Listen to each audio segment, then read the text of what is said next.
Nossa, só porque eu reclamei, ela me surpreendeu hoje. Bom, pessoal, boa noite. Hoje a gente vai ter mais uma palestra da LIRA, dessa vez sobre os aspectos bioéticos e legais da reprodução humana assistida, com a doutora Luciana Munhoz. Vou falar um pouquinho sobre o perfil dela.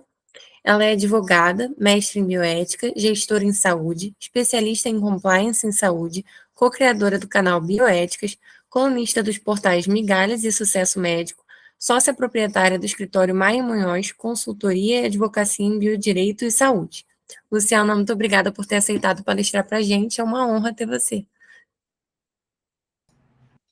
Eu que agradeço. Esse é o assunto que eu converso todos os dias, que eu trato praticamente todos os dias aqui no escritório, né? O meu escritório de advocacia ele é um pouquinho diferente. A gente nasceu com o intuito de evitar o processo, né? Nem eu nem minha sócia a gente gosta do processo. O mote do escritório é o processo não traz felicidade, porque realmente não traz felicidade para ninguém, entendeu? Nem para o advogado que fica estressado com prazo. Então, ninguém está feliz com o processo de jeito nenhum. Hoje eu vou trazer para vocês um pouco dos aspectos bioéticos, legais da reprodução humana assistida. Como eu falei, eu vivo, eu respiro esse assunto, então eu sou uma pessoa empolgada com esse assunto. Eu vou tentar me ater ao tempo que a gente tem aqui de conversa. Tá todo mundo me ouvindo? Tá tudo certo? Tá vendo aqui? Eu sou uma pessoa que eu gosto de interagir com vocês, então vocês tendo dúvidas no meio do caminho, pode me perguntar. Eu até conversei com as meninas aqui sobre o fato de que eu geralmente deixo a apresentação assim, eu não abro em tela cheia, porque senão a gente perde o acesso a quem está entrando, a quem está falando. Eu geralmente deixo as mensagens abertas, e aí a gente vai conversando, a ideia é que seja uma conversa. Eu quero desmistificar um pouquinho para vocês, principalmente os aspectos jurídicos da área da reprodução humana, que às vezes eu sei que são um pouquinho chatos, mas que são importantes, né? A gente ter essas normas que a gente segue, que a gente vive, principalmente quem trabalha nessa área. Então, vamos começar a falar um pouquinho sobre como eu estruturei essa palestra. Vou falar primeiro com vocês um pouquinho sobre bioética, biodireito, vou fazer uma introdução sobre a conexão da saúde no direito e como ela é percebida efetivamente, porque eu acho que vai entregar para vocês um arcabouço para vocês entenderem o porquê que no judiciário determinadas coisas são julgadas de determinada maneira, a importância da reprodução humana assistida. E depois eu vou entrar nas normas da reprodução assistida, mas de preferência trazer casos para vocês. O meu intuito aqui não é ficar trazendo o que está lá no artigo da resolução do Conselho Federal de Medicina, o que está nos artigos da RDC 771. O meu objetivo não é esse aqui com vocês, tá bom? O meu intuito é trazer casos e mostrar para vocês como que isso está sendo julgado, como que isso está sendo percebido, principalmente no judiciário, e por que vocês precisam implementar determinados protocolos, porque vocês têm que seguir esses protocolos. Eu realmente vivo a reprodução assistida, eu acompanho, inclusive, os congressos de vocês, eu sempre estou nos congressos, tanto da reprodução humana como da reprodução assistida, porque é importante também me manter atualizada e encontrar vocês por aí. Então, vamos começar um pouquinho sobre bioética. Geralmente, quando fala sobre bioética, as pessoas sempre vão lembrar do Potter, que foi quem começou a bioética lá nos anos 70, que publicou aquela Bioética Uma Ponte para o Futuro, e todo mundo sempre lembra disso. Mas, a partir de 2004, foi descoberto que lá em 1927, teve um alemão que se chamava Fritz Jahr, que usou essa palavra pela primeira vez. E o Jahr, ele caracterizou a bioética como sendo o reconhecimento das obrigações éticas, não apenas com relação ao ser humano, mas com todos os seres vivos. E ele foi lá e pegou o imperativo categórico do Kant e transformou em um imperativo bioético. Ele trouxe uma amplitude muito maior ao imperativo categórico. Eu não sei se vocês lembram do Kant, e com certeza vocês já ouviram falar, né? Ele realmente é um dos filósofos mais importantes para a atualidade quando a gente vai enxergar enxergar sobre perspectivas de autonomia, de autodeterminação, geralmente a gente tem que adentrar nos estudos do Kant. E o IAR fez a mesma coisa, só que ele trouxe uma amplitude. Ele falou, olha, a gente precisa se importar com o ser humano, com certeza, mas a gente precisa enxergar o que está ao nosso redor. Então, a gente vê que em 1927 já se falava sobre isso, já se falava sobre a bioética. E aí, em 1970, a gente teve dois grandes expoentes, que foi o Potter e o André Hellegers. E o Hellegers, para vocês, tem uma característica também ainda maior, né, quando a gente vai pensar em bioética, que foi que o Potter ele trouxe 4 grandes bioproblemas, também trazendo uma amplitude para a bioética, falando sobre alimentação, saúde, degradação ambiental e crescimento demográfico. Ou seja, a macrobioética, enquanto que o André Hellegers, ele se utilizou do termo bioética para denominar os novos estudos que estavam sendo propostos na área da reprodução humana, lá no Instituto Kennedy de Bioética. Também imagino que vocês já tenham ouvido falar, né? Vocês que são aqui da LIRA, eu acredito que vocês já tenham visto o Instituto Kennedy de Bioética, que fala sobre esse assunto há muito tempo. E aqui a gente teve o que a gente, quando vai estudar bioética, a gente chama de microbioética. Por quê? Fala sobre prática clínica. Ela é muito voltada para esse aspecto, mas a bioética, ela sempre foi muito maior do que isso. A gente vê 2 grandes expoentes que falavam sobre a inserção do ser humano dentro, né, do mundo de todos os seres vivos aí que existem. Eles que realmente começaram a tratar da macrobioética, que tem a mesma importância que a microbioética. Uma coisa não suprime a outra, né? São 2 caminhos a se discutirem sobre bioética. E aí, eu gosto de trazer as fases da bioética para vocês, principalmente quando a gente tem pouco tempo, igual hoje, para falar sobre bioética, para vocês entenderem como que a bioética ela foi se desenvolvendo como uma esfera acadêmica, efetivamente, né? O primeiro foi o estágio da fundamentação, que foi muito tratada com os princípios da ética biomédica, que a gente vai falar daqui a pouquinho, que é o principialismo, e é o que todo mundo sempre lembra quando fala sobre bioética, que são os 4 grandes princípios universais. Ela nasceu e teve um impulso acadêmico dessa forma. Claro que tiveram vários casos de bioética aí que a gente poderia citar, como o caso Tuskegee, como também, inclusive, no Brasil, né, a gente vai falar aí do Hospital Colônia, né, que teve em Minas Gerais e dos absurdos que aconteceram lá. Enfim, tiveram vários casos anteriores aí que trouxeram uma propulsão para que a bioética se tornasse um elemento acadêmico de estudo, né? Uma ciência de estudo efetivamente, né? A gente teve o primeiro transplante de coração que mudou aí completamente o que significava a morte. Então, tiveram várias mudanças que foram acontecendo com o tempo que trouxeram e transformaram a bioética em uma bioética acadêmica. E aí a gente teve esse estágio de expansão e consolidação na década de 80, em que a gente já tinha uma ciência, a gente já tinha uma teoria, e foi muito estudado o principialismo, e por isso que às vezes ele é muito confundido com a bioética, mas ele por si só não é bioética. Eu vou adentrar mais com vocês daqui a pouquinho para falar sobre as teorias em si, tá? E lá na década de 90, de 2005, a gente teve um período de revisão crítica, ou seja, a gente tinha ali o principialismo, que trazia 4 princípios pretensamente universais, que trariam todas as respostas para a prática médica, só que isso foi importado e exportado de uma forma acrítica. Então, inclusive, quando veio para o Brasil, nos anos 80, a bioética, ela foi completamente importada de uma forma acrítica. Não se pensava sobre a aplicabilidade de uma teoria como num país como o Brasil, que a gente sabe que é completamente diferente de um país como os Estados Unidos, que é da onde, né, a bioética ela tem a sua teoria central. Tanto que a gente fala que o Brasil, dentro do universo da bioética, ele pode ser entendido como um periférico. Não periférico socioeconomicamente, mas nesse aspecto aqui que eu estou trazendo para vocês. Não periférico nesse sentido socioeconômico, mas periférico no sentido de desenvolvimento de teorias. O Brasil ele é muito periférico em várias áreas. Inclusive, por exemplo, na importação de tecnologias, na importação de ciência, na importação de conhecimento. A gente tem uma produção infelizmente, ainda muito pobre. Então, a gente pode determinar que, dentro desse aspecto sociológico, antropológico, o Brasil ele é periférico. não somente socioeconômica, aí a gente entra em todo outro debate, né? Mas o Brasil ele é periférico nessa questão de produção de conhecimento.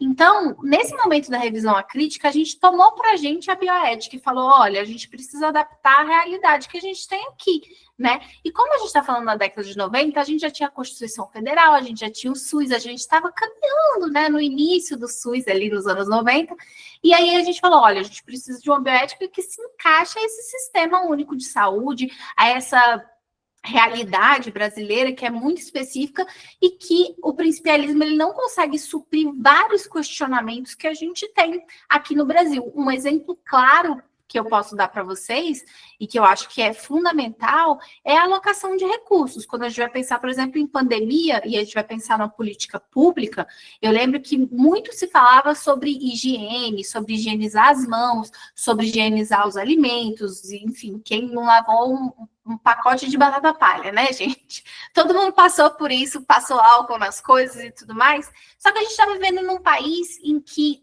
recentemente, inclusive, lançou um estudo do IBGE que falava sobre o fato de que 50% da população brasileira não tem acesso à água potável. A gente não tem saneamento básico no país. Como é que você vai trazer uma política pública de limpeza para um país que você ainda tem que lembrar as pessoas de ferver a água que elas vão beber? Porque elas estão tendo, não estão tendo acesso a questões básicas de saúde. Então, a gente vai importar uma teoria linda, maravilhosa, mas que a aplicabilidade dela no Brasil ela é muito complicada.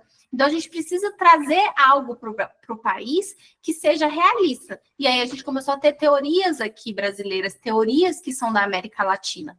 E em 2005, a gente teve um grande marco da bioética, que foi a Declaração Universal de Direitos Humanos e Bioética, que trouxe ali 15 princípios e que foi subscrita por todos os países na época que compunham a Unesco, que naquela época eram 191. Hoje em dia, se eu não me engano, a gente está com 197 países que compõem a Unesco e que também aderiram a essa declaração posteriormente, lá em 2005. O Brasil estava muito bem representado, aí eu vou puxar uma sardinha para a minha cidade, que eu estou no Distrito Federal, a Universidade de Brasília tem uma cátedra Unesco de bioética, foi o professor Vonei Garrafa que estava lá representando o país, trazendo, né, a teoria dele sobre bioética e também falando ali sobre aqueles 15 princípios, né? Então, vou puxar minha sardinha para minha universidade, não posso deixar de puxar. E aí a gente tem as teorias da bioética. Eu gosto de trazer para demonstrar para vocês que não existe sobreposição de uma teoria sobre a outra. Por isso que eu trago dessa forma. A primeira, e a que trouxe uma propulsão acadêmica para a bioética, foi o principialismo, com os princípios da ética biomédica, que foi publicado pelo Tom Béchamp e pelo James Childress. Esse livro ele é muito importante na bioética, mas ele não é a bioética. Eu gosto sempre de respeitar, de falar isso para vocês. Ele trouxe 4 princípios pretensamente universais que iam responder todas as dúvidas dentro da prática clínica, que foi o princípio do respeito à autonomia. Antes era só o princípio da autonomia, e aí depois ele se alterou em 1994 para respeito à autonomia, porque eles lembraram, olha, existem pessoas que não têm autonomia para decidir, então a gente precisa encontrar uma forma de respeitar a autonomia mesmo de quem não tem autonomia. E aí a gente se utiliza de outros princípios. Inclusive, também fazendo meu jabá, né, a minha dissertação de mestrado foi sobre a criança enquanto paciente e o princípio da autonomia progressiva. Eu criei ali uma nova teoria de como você respeitar crianças dentro do ambiente clínico, né? Então, eu me utilizei muito do principialismo para trazer essas respostas, e o principialismo ele é muito importante dentro do universo da relação médico-paciente, dessa relação individualista. Ela consegue suprir, sim, muitas respostas importantes. Claro que, tendo esses princípios, respeitando todos eles, né? Então, o princípio do respeito à autonomia, a beneficência, a não maleficência, que são princípios deontológicos da área da saúde. Eu não gosto de falar que é da área da medicina, porque é da área da saúde, gente. Naquela época lá, hoje em dia a gente tem todas as divisões da saúde, mas nasceu com o princípio de você trazer o melhor para o paciente, né? A beneficência e a não maleficência, parceiro, que são clássicos.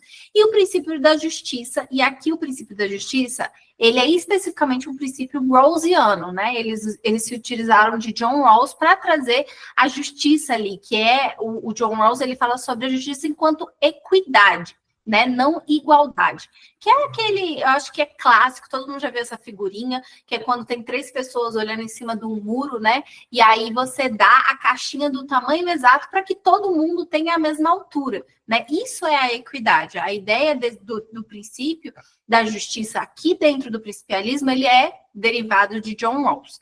E aí, esses princípios eram pretensamente universais, você bastava aplicar eles e pronto, isso daí já resolvia qualquer problema dentro da prática clínica, e começaram a observar que não era bem assim, né? Começaram a estudar, começaram a ver que o princípio da autonomia se tornou um super princípio, bastava ter o consentimento do paciente que estava tudo certo para seguir com o que quer que fosse. Só que a autonomia, ela não pode ser também uma obrigação, né? Ela não pode ser embutida, e a gente precisa também lembrar que existem características externas e internas que vão aí moldar a autonomia de cada ser humano e que precisa ser discutida, né, com o médico, com o profissional de saúde que está ali auxiliando o paciente a tomar as suas decisões.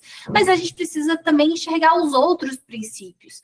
Então, o principialismo, ele realmente trouxe muitas respostas, ele ainda traz muitas respostas, ele é muito importante, mas a gente foi começando a enxergar, né, naquele período ali que foi da crítica, que foi como eu falei com vocês, que não se aplicava tão bem a vários outros cenários, como, por exemplo, dentro de um princípio coletivo, como é o caso do Brasil, né, que a gente tem o SUS, especificamente, que vem trazer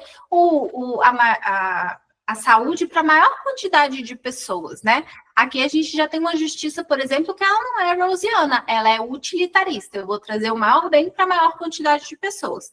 Aí a gente tem todo outro questionamento e quem não está nessa maior quantidade de pessoas? Quem tem problemas genéticos, né? Mas esse é um dos defeitos do SUS.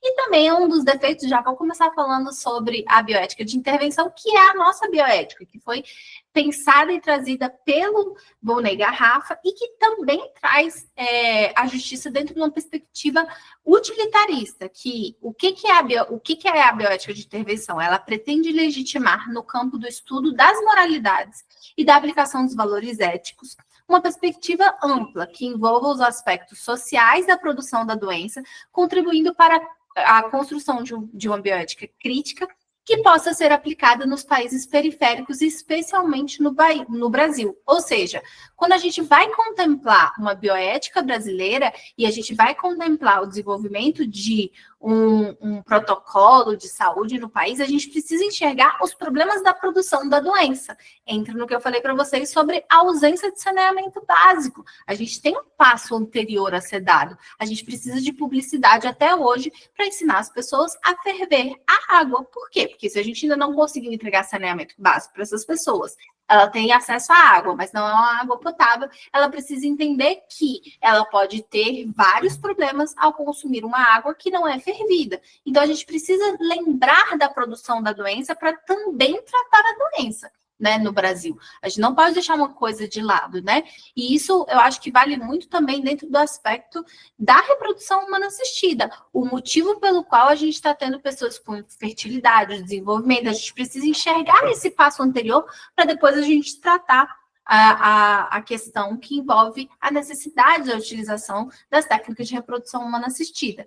A gente também tem uma teoria que se chama bioética de proteção, que foi feita pelo Fermin Holler-Schramm, que ele é daqui da América Latina, e que ele traz uma bioética também dentro desse aspecto da América Latina.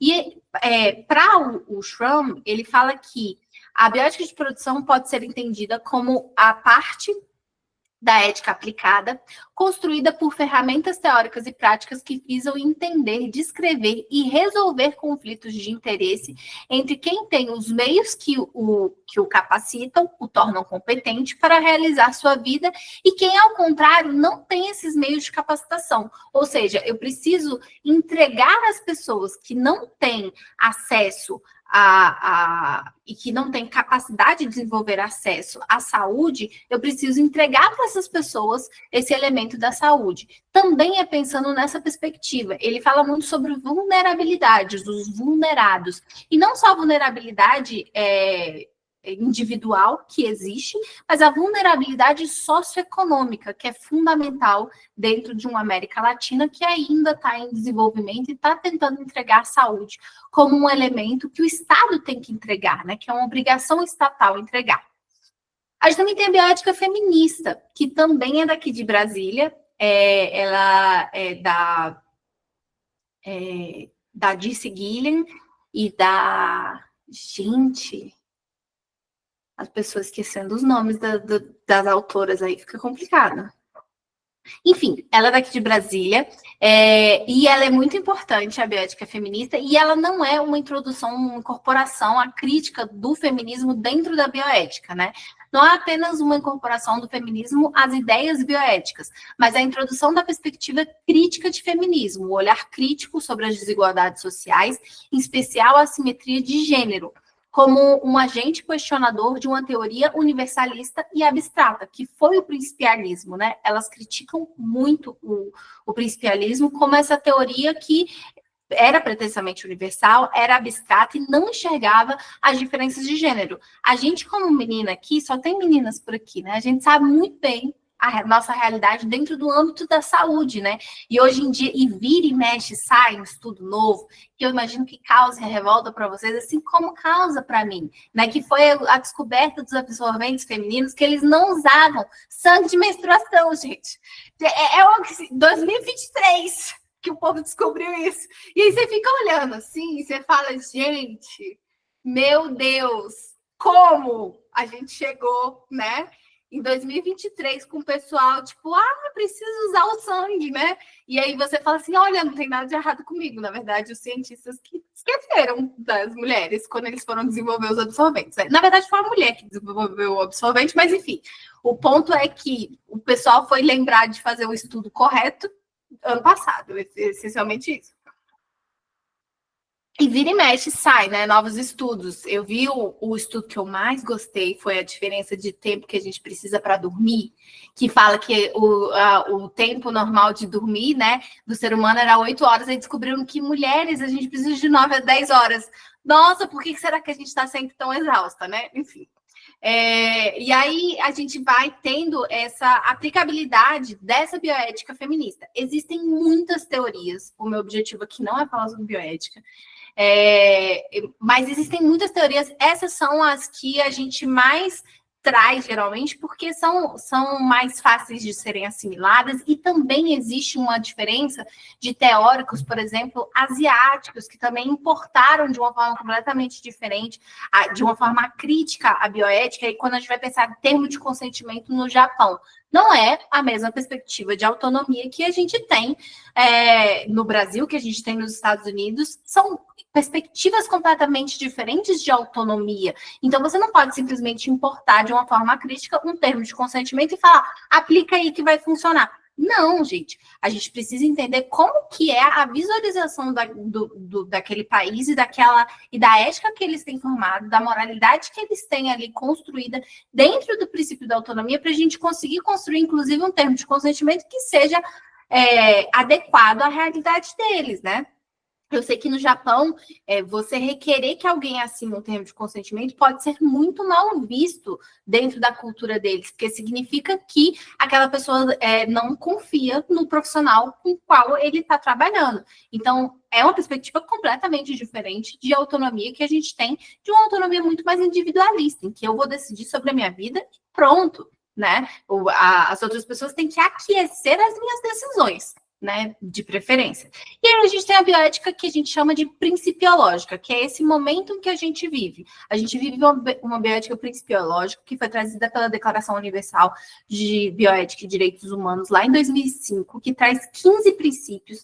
Eu recomendo que vocês olhem os princípios, eles realmente são muito interessantes, eles se aplicam muito à realidade da reprodução humana assistida em muitos momentos, porque a gente tem uma falta muito grande de normativas, de diálogo sobre de diálogo jurídico positivado sobre a reprodução humana, e aí a gente precisa se utilizar, a gente aqui no escritório se utiliza muito da DUB para trazer fundamentação a determinadas decisões, porque a gente, enfim, não tem, né, um arcabouço jurídico completo para essa área da reprodução humana. Então, a DUB, ela realmente auxilia em trazer muitas respostas em vários momentos, né, aqui no país.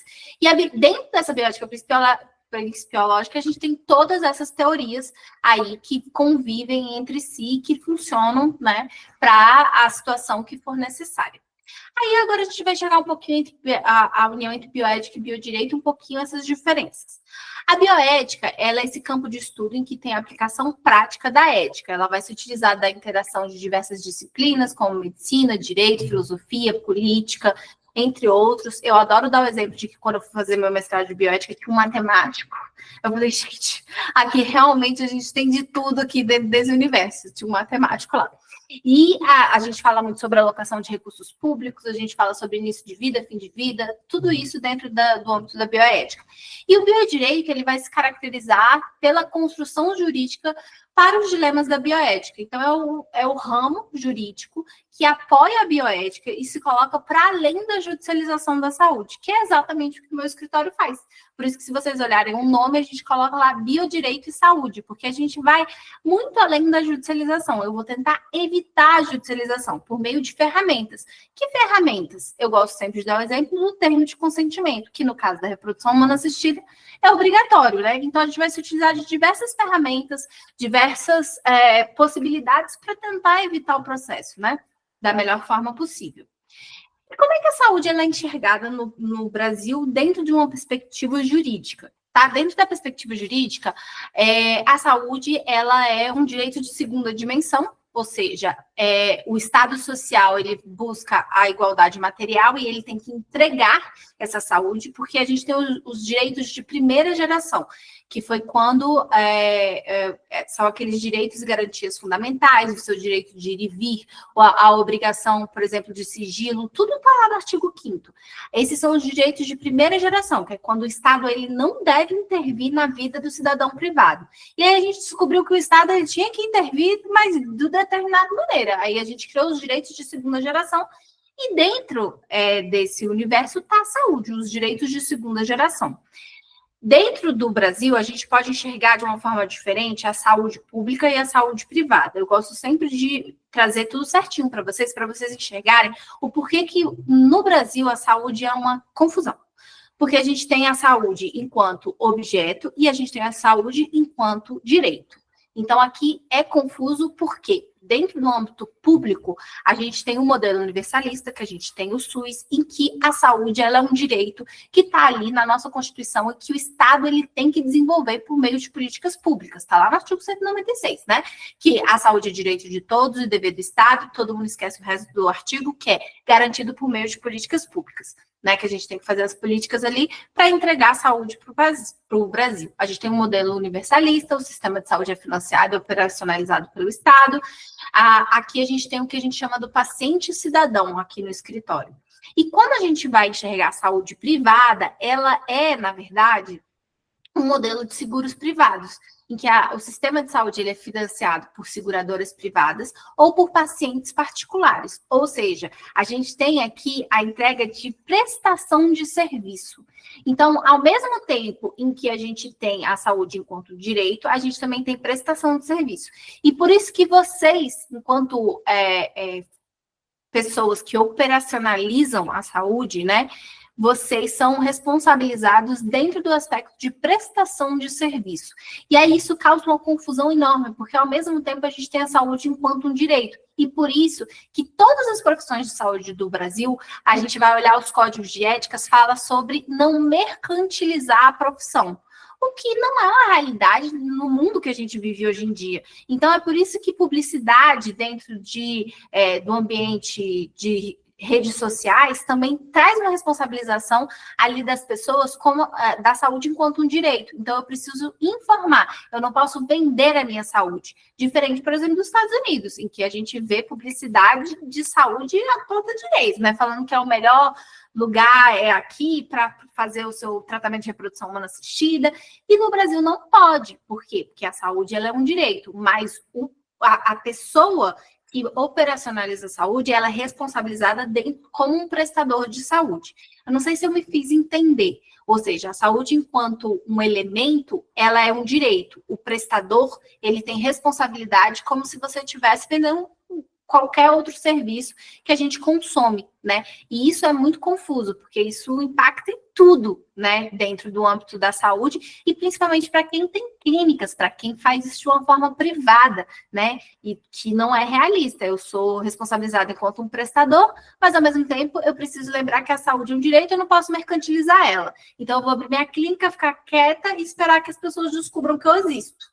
A sensação que dá, às vezes, é essa. E dentro desse âmbito, a gente fala que é o paciente-cliente, em que se aplica o CDC. Então, o paciente-cidadão, a gente vai aplicar a Constituição Federal, o paciente-cliente, a gente vai aplicar o Código do Consumidor. Antes da gente entrar na reprodução humana assistida, eu gosto sempre de falar um pouquinho sobre documentos da área da saúde e a importância deles. Quais são os principais documentos da esfera da saúde? Tem 4 que são fundamentais, que são os contratos, os termos de consentimento, o plano de tratamento, o prontuário do paciente, ok? Qual a diferença entre contratos e termos de consentimento, Luciana? A diferença principal é o seguinte: no contrato, eu vou falar ali sobre as regras da prestação de serviço. Então, eu vou falar sobre possibilidade de rescisão, eu vou falar sobre quais são as obrigações do paciente, quais são as obrigações do médico, o que vai ser entregue como serviço para esse paciente dentro do mundo da reprodução humana assistida. Isso tem que estar no contrato. O termo de consentimento, eu vou falar sobre o procedimento. Então, eu vou fazer um termo de consentimento sobre fertilização in vitro, sobre inseminação artificial, sobre coito interrompido. Ou interrompido não, o coito programado, né, na verdade, dentro do universo da reprodução assistida. Então, eu vou falar sobre coito programado, quais são os medicamentos que vão ser tomados, quais são os riscos, quais são os benefícios. O termo de consentimento, ele é específico ao procedimento. O contrato, ele vai falar do serviço que vai ser prestado. Então, as regras de rescisão, por exemplo, se eu vou devolver algum valor, vai estar no termo de consentimento. O risco de hiperestimulação ovariana vai estar dentro do termo de consentimento. O plano de tratamento é principalmente para trazer e todos esses documentos no geral, mas o plano de tratamento principalmente, ele vai trazer um alinhamento de expectativa com o paciente, ou seja, quais são os prazos, quando que você tem que tomar determinada coisa, enfim, você vai descrever ali realmente quais são o plano de tratamento, principalmente que dentro de um ciclo de reprodução humana, né, principalmente pensando em FIV, a gente tem várias etapas que vão estar descritas lá no termo de consentimento, mas o plano de tratamento, ele é mais prático, ele vai ter fotos, ele vai ter imagens, desenhos, enfim, para facilitar a compreensão do paciente sobre cada fase dessa.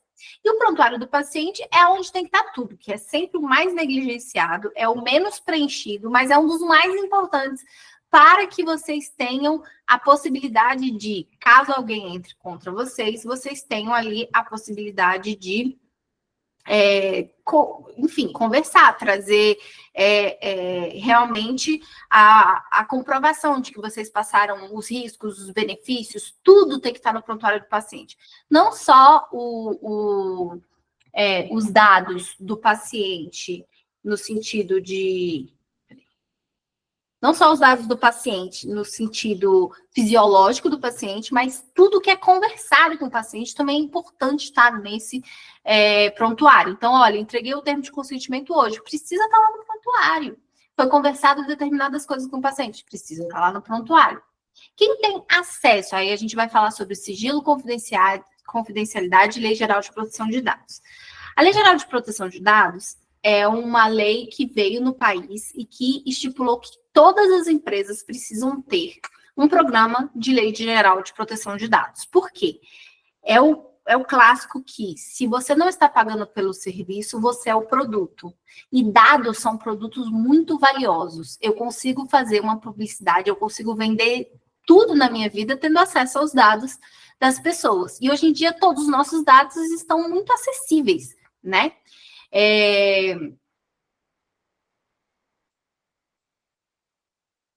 É verdade, é isso mesmo. Tem muitas pacientes que não observam esses. Eu estou lendo os comentários aqui, tá, gente? A Amanda falou sobre o que, na prática, né, as pacientes não se atentam muito a esses documentos, porque retornam com várias dúvidas que já são explícitas, que estão explicadas ali nesses documentos. Eu vou te trazer duas perspectivas, Amanda. Uma delas, e que eu gosto sempre de falar para todo mundo que trabalha na área da reprodução humana, é que para a gente falar sobre reprodução e entender o que está naqueles documentos, a gente vê isso todos os dias. Para a paciente, é a primeira vez que ela está vendo. Então, é muito comum que às vezes ela leia, mas ela não consiga absorver essa informação, porque para ela é uma coisa muito nova e muito inesperada. Por exemplo, o fato de que ela vai tomar um medicamento que pode dar hiperestimulação ovariana, ela vai falar, pô, eu não sabia, cara, que isso podia acontecer comigo, entendeu? Então, assim, eu acho essa perspectiva importante, lembrar que a paciente está passando por aquilo ali pela primeira vez. Eu gosto sempre de falar isso para todo mundo que trabalha nessa área. Para a gente, está lá o normal. E segundo, às vezes tem muito a ver com o documento que é mal feito. Infelizmente, tem muitos termos de consentimento que não são bem estruturados para uma boa leitura, para uma boa compreensão. Só coloca lá quais são os riscos enumerados e não explica, por exemplo, o que é uma hiperestimulação ovariana e o porquê que aquilo ali pode se desenvolver. E dia desses estava um dono de uma clínica me falando que a paciente começou a tomar o medicamento de estimulação ovariana e engravidou naturalmente. E aí deu treta, né? Que ela estava com hiperestimulação, nossa, foi um caos, assim. E aí, assim, aí ela teve que ir para o médico, enfim, deu tudo certo, a paciente está bem, está tudo certo, a gravidez dela tá. Mas foi um momento, assim, mini desespero dentro da clínica, porque a gente não se imagina que a paciente vai engravidar naturalmente quando ela começa a tomar ali o medicamento. Apesar de ser uma possibilidade. E isso precisa estar descrito no termo de consentimento, que o termo de consentimento, ele precisa ter o diálogo que o médico ele faz, que o profissional que vai passar para essa paciente o termo de consentimento, ele precisa estar em conexão com o diálogo da paciente. Então, para ela entender também, precisa ser passado, e eu acho isso muito importante dentro do fluxo do paciente, o momento em que a paciente ela não vai só receber o documento e pronto, lê aí e se vira. A gente precisa, principalmente nessa área, de um fluxo de paciente em que vai integrar o momento de leitura desse termo de consentimento, de explicação desse termo de consentimento com a paciente, porque realmente são tratamentos que são muito complexos e precisam disso tudo. Aí depois a gente pode conversar um pouquinho mais, tá, Amanda? Só queria aproveitar aqui para falar.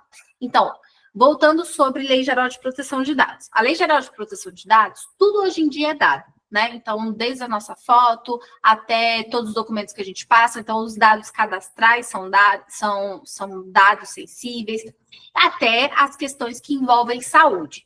Então, quando for fazer um programa de Lei Geral de Proteção de Dados dentro de uma clínica, principalmente, na área da saúde, a pessoa que está fazendo o programa, ela precisa entender da área da saúde, porque a saúde, ela tem particularidades. E dentro do universo da saúde, a meu ver, Luciana, isso não está na lei, tá? A meu ver, eu enxergo como prioridade segurança do paciente em relação à proteção de dados. Então, vou dar um exemplo clássico para vocês. Dentro da Lei Geral de Proteção de Dados, o que ela quer, a Lei Geral de Proteção? Ela quer que a gente enxergue da onde sai o dado, por onde esse dado passa, quem tem acesso a esses dados e quem não pode ter acesso, até o momento em que ele é descartado. Bom, na área da reprodução humana já tem dados que não podem nem descartar. Então, ele precisa ficar ali, né, acessível, porque existem dados que não podem ser descartados. Literalmente tem escrito isso, tanto na RDC como na resolução do Conselho Federal de Medicina. São poucas coisas? São, mas precisa ter acesso. Segundo, o prontuário do paciente tem uma lei específica que fala que ele precisa ficar guardado por 20 anos nas clínicas. Depois da última entrada, né? Existe uma lei específica sobre isso. E aí entra a questão que eu falei para vocês sobre segurança do paciente, que fala sobre anonimização e pseudonimização de nome de paciente. Gente, isso dentro da área da saúde, anonimização, pseudonimização, não pode, senão a segurança do paciente vai para o alto, né? Eu gosto sempre de dar meu exemplo, Luciana Batista Munhoz, aí eu vou pseudonimizar, vai ser LBM. Quantas LBMs podem estar passando por um tratamento de reprodução assistida naquela clínica? Eu adquiri um sêmen e aí uso o sêmen trocado. Uso o embrião trocado na hora da transferência embrionária, porque você anonimizou, porque a LGPD manda anonimizar ou pseudonimizar. Não funciona, gente. Tem muitas coisas muito específicas da área da saúde que precisam ser observadas quando for ser feito um programa de LGPD, né? Então, algo que eu gosto de fazer. Hoje em dia, a gente tem uma resolução de publicidade médica que deu uma aliviada, né? Que a gente pode fazer, a gente pode produzir um banco de fotos, de dados dos pacientes. E aí, você tem o termo de consentimento e você precisa de uma autorização explícita desses pacientes para utilizar a imagem, tanto do paciente como também do material genético dele. Claro que vai ser muito improvável o paciente falar assim, olha lá, usou meu embrião sem me dar autorização. É impossível a pessoa saber, mas teoricamente precisa da autorização, teoricamente não, legalmente precisa da autorização daquele casal para utilizar a imagem daquele embrião. E aí, eu gosto sempre de separar, trazer um documento a mais, ou seja, eu tenho o contrato, eu tenho o termo de consentimento e eu tenho em separado um termo que pede autorização para o uso dessas imagens. Por que eu faço separado?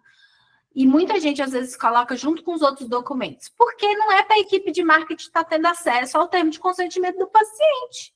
Ele precisa saber qual paciente que deu autorização, qual que não deu autorização, para ele poder fazer o banco de dados, para ele ir atrás do paciente, quem está dando autorização para que ele possa entrar em contato futuramente, para trazer um depoimento, alguma coisa assim.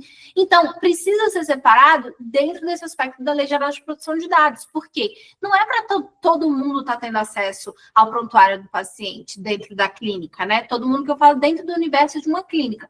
Não é para todo mundo estar tendo acesso ao prontuário do paciente. São pessoas que precisam de ter acesso para realizar algum tipo de tratamento.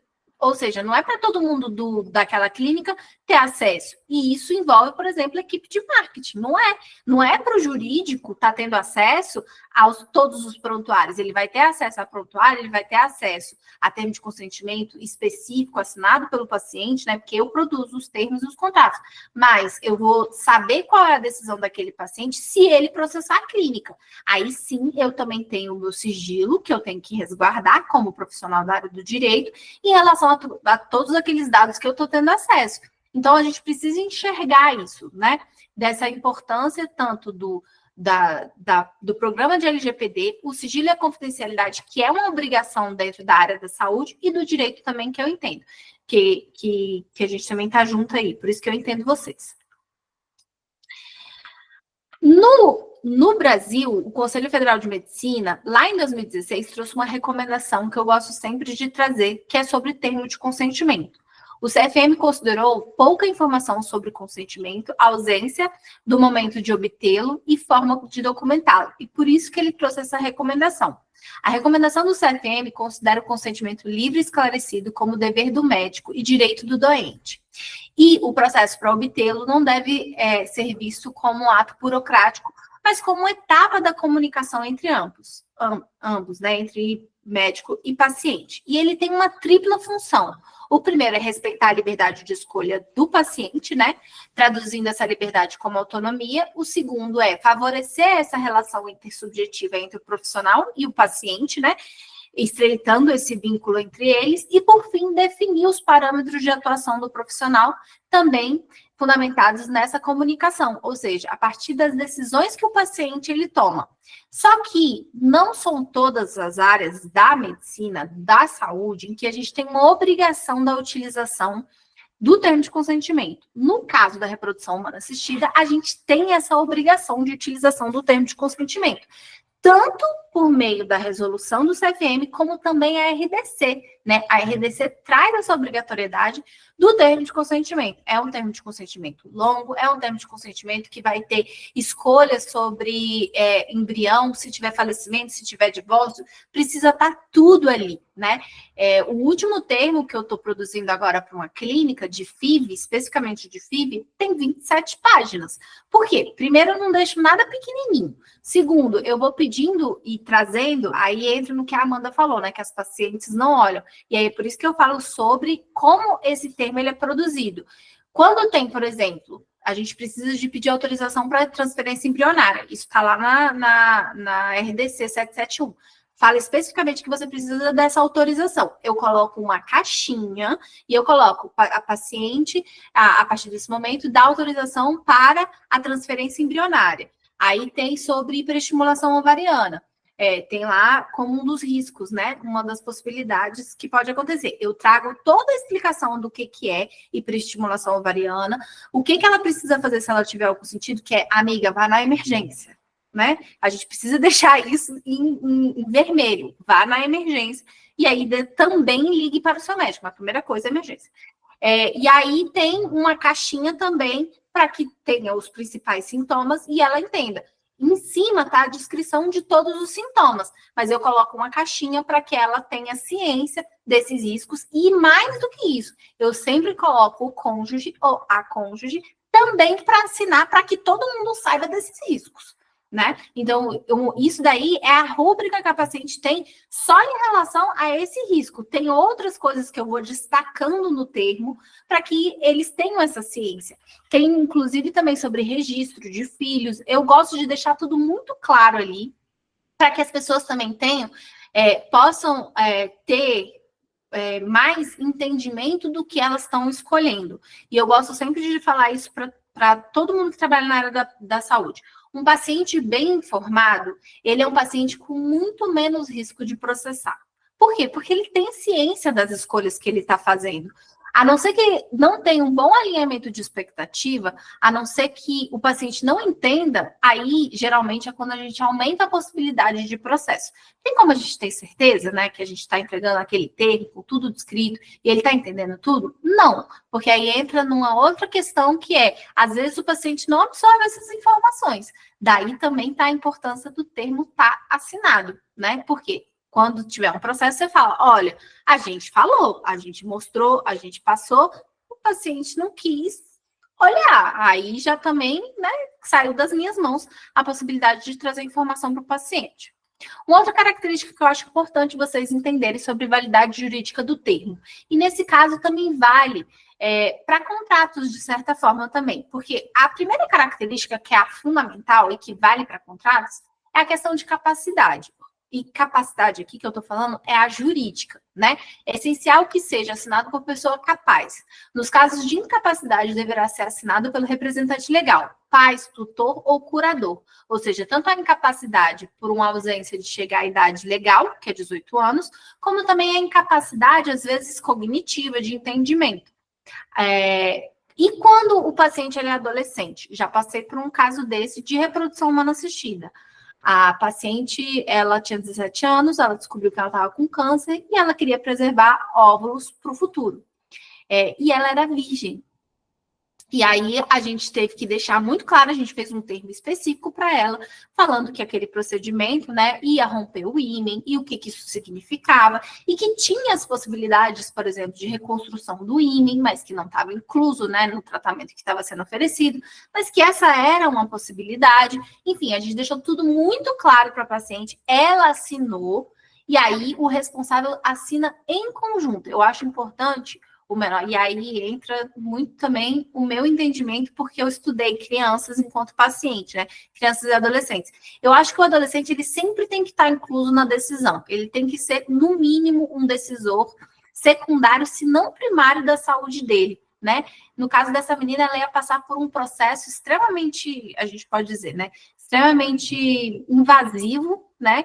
Por uma situação complicadíssima, ela estava com uma patologia, assim, grave, né, e que pode causar falência, grande parte das vezes causa falência ovariana, Então, assim, já é delicado, já é complicado, acrescentou a questão dela ser virgem, e aí a gente foi trazer, eu acho fundamental ela assinar. Mas, para ter validade jurídica, o responsável tem que assinar em conjunto. Porque senão não tem validade jurídica, né? Precisa do responsável assinar em conjunto. Informação. A informação deve ser prestada pelo médico ou pelo profissional, né, da saúde, em linguagem clara e objetiva, observando a capacidade de compreensão de cada pessoa, as condições físicas e psíquicas do paciente, abordando desde os diagnósticos aos prognósticos, tratamentos a efetuar, riscos, benefícios e alternativas. A gente está falando aqui principalmente do direito à informação, né? Que ele é um direito que, por si só, hoje em dia, já existe a possibilidade de processar o profissional por conta disso. Então, eu gosto sempre de falar sobre a capacidade de compreensão e eu amo usar o exemplo do meu irmão. Meu irmão é médico, cardiologista.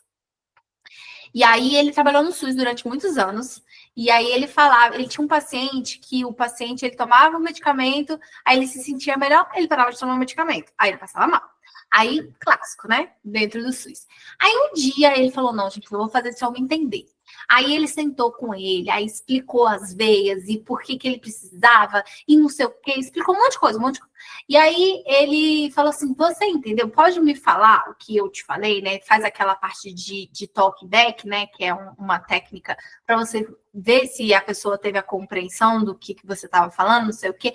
Mas não, doutor, eu entendi tudo que você falou. Mas o que é coração? Aí ele falou: Uou! Peraí, eu tenho que voltar uns passos aqui, né? Claro que dentro do ambiente da reprodução humana, as pessoas elas têm uma capacidade cognitiva, uma capacidade de desenvolvimento social, geralmente muito mais avançado. Não vai ser a pessoa que não sabe o que são órgãos, né? Aí, enfim, ele foi explicar tudo, ele conseguiu explicar, o cara dirigia trator, aí ele usou o motor para explicar, deu tudo certo. O paciente nunca mais voltou, ele tomava um medicamento, ou morreu, né? Enfim, ele tomava medicamentos, né? Certinho até onde o meu irmão sabia, né? Tá, tudo bem, ele nunca mais viu ele voltar. Mas e geralmente dentro dessa nossa área da reprodução humana assistida, as pessoas elas têm uma capacidade financeira maior para ter acesso, mesmo quem faz SUS, mesmo quem faz reprodução no SUS, né? São pessoas que têm que vão entender, né, o motivo da infertilidade. A pessoa ela acaba tendo que entender o que está acontecendo com ela e por que ela precisa daquele tratamento, né? Só que a gente precisa sempre de lembrar, e aí volto, eu sei que eu estou sendo repetitiva, a falar que é a primeira vez que aquela pessoa está passando por aquilo. Então, eu gosto sempre de fazer talkback, que é, me explica o que você entendeu do que eu acabei de te falar. Isso daí é uma das melhores técnicas que a gente tem para ver se a pessoa está entendendo a informação, né? O consentimento também precisa ser livre, é uma decisão voluntária, sem qualquer intervenção de força, fraude, mentira, coação ou outra forma de restrição, coerção posterior, realizada por pessoa autônoma, de forma livre, como demonstração inequívoca de respeito à sua liberdade, após encontrar-se esclarecido. E esclarecer é diferente de informar. Por que eu gosto de falar isso? Porque informação é o que a gente tem acesso hoje, né? Na internet a gente tem informação a rodo. Conhecimento, esclarecimento, elucidação sobre aquilo ali é o conhecimento quando ele já foi desenvolvido e aí você vai passar essa informação de uma forma estruturada para que a pessoa possa entender. Esclarecer é diferente de só entregar o termo de consentimento e ler em casa. Se você tiver alguma dúvida, você me pergunta. Precisa ser realmente um processo ter o termo de consentimento. O consentir era um processo, porque ele vai começar desde a primeira consulta, desde o primeiro momento em que o profissional vai explicar o porquê que aquela pessoa precisa daquele tratamento. Os elementos do termo de consentimento, eu vou passar para vocês, eu gosto de deixar para vocês terem acesso. Então, precisa ser da forma escrita, precisa ter a qualificação do paciente, a qualificação são os dados cadastrais mesmo, nome, CPF e tudo mais. Vai ter introdução, descrição do procedimento, ou seja, para que serve aquele procedimento. Eu gosto de fazer dessa forma. Isso aqui não é obrigatório, tá, gente? Não é obrigatório de forma alguma. Eu gosto de apresentar os riscos antes de apresentar os benefícios. Por quê? Porque dentro da reprodução tem tanto risco, tanta possibilidade de falha, tantas coisas que podem acontecer, que eu gosto de mostrar primeiro os riscos. Já mostro logo os riscos e depois eu vou falar sobre benefícios buscados e esperados. Uso de dados e imagem, autorizações específicas. A autorização específica tinha, né, até 2022, que precisava da autorização do marido quando a gente ia fazer vasectomia, quando ia fazer a ligadura de trompas, né? Quando a gente está falando sobre essa questão, a lei ela obrigava a autorização do marido e da esposa. Até teve um surto aí de umas operadoras que começaram a pedir autorização para botar a DIU, porque não tinha nada a ver com a história. Mas essa era uma obrigação legal, né? Autorização específica legal, que o marido ou a esposa tinham que dar autorização no caso, né, de vasectomia e ligadura de trompa e outras técnicas também, né, nesse sentido. Hoje em dia não tem mais essa obrigação, foi retirado da lei em 2022, teve uma alteração legal, não tem. Mas, na reprodução humana assistida, eu vou mostrar para vocês, passou a ter a obrigatoriedade de autorização específica no caso de utilização de embrião pós-mortem, ou de utilização de gametas, né? Pós-mortem, precisa de autorização com firma reconhecida, tá?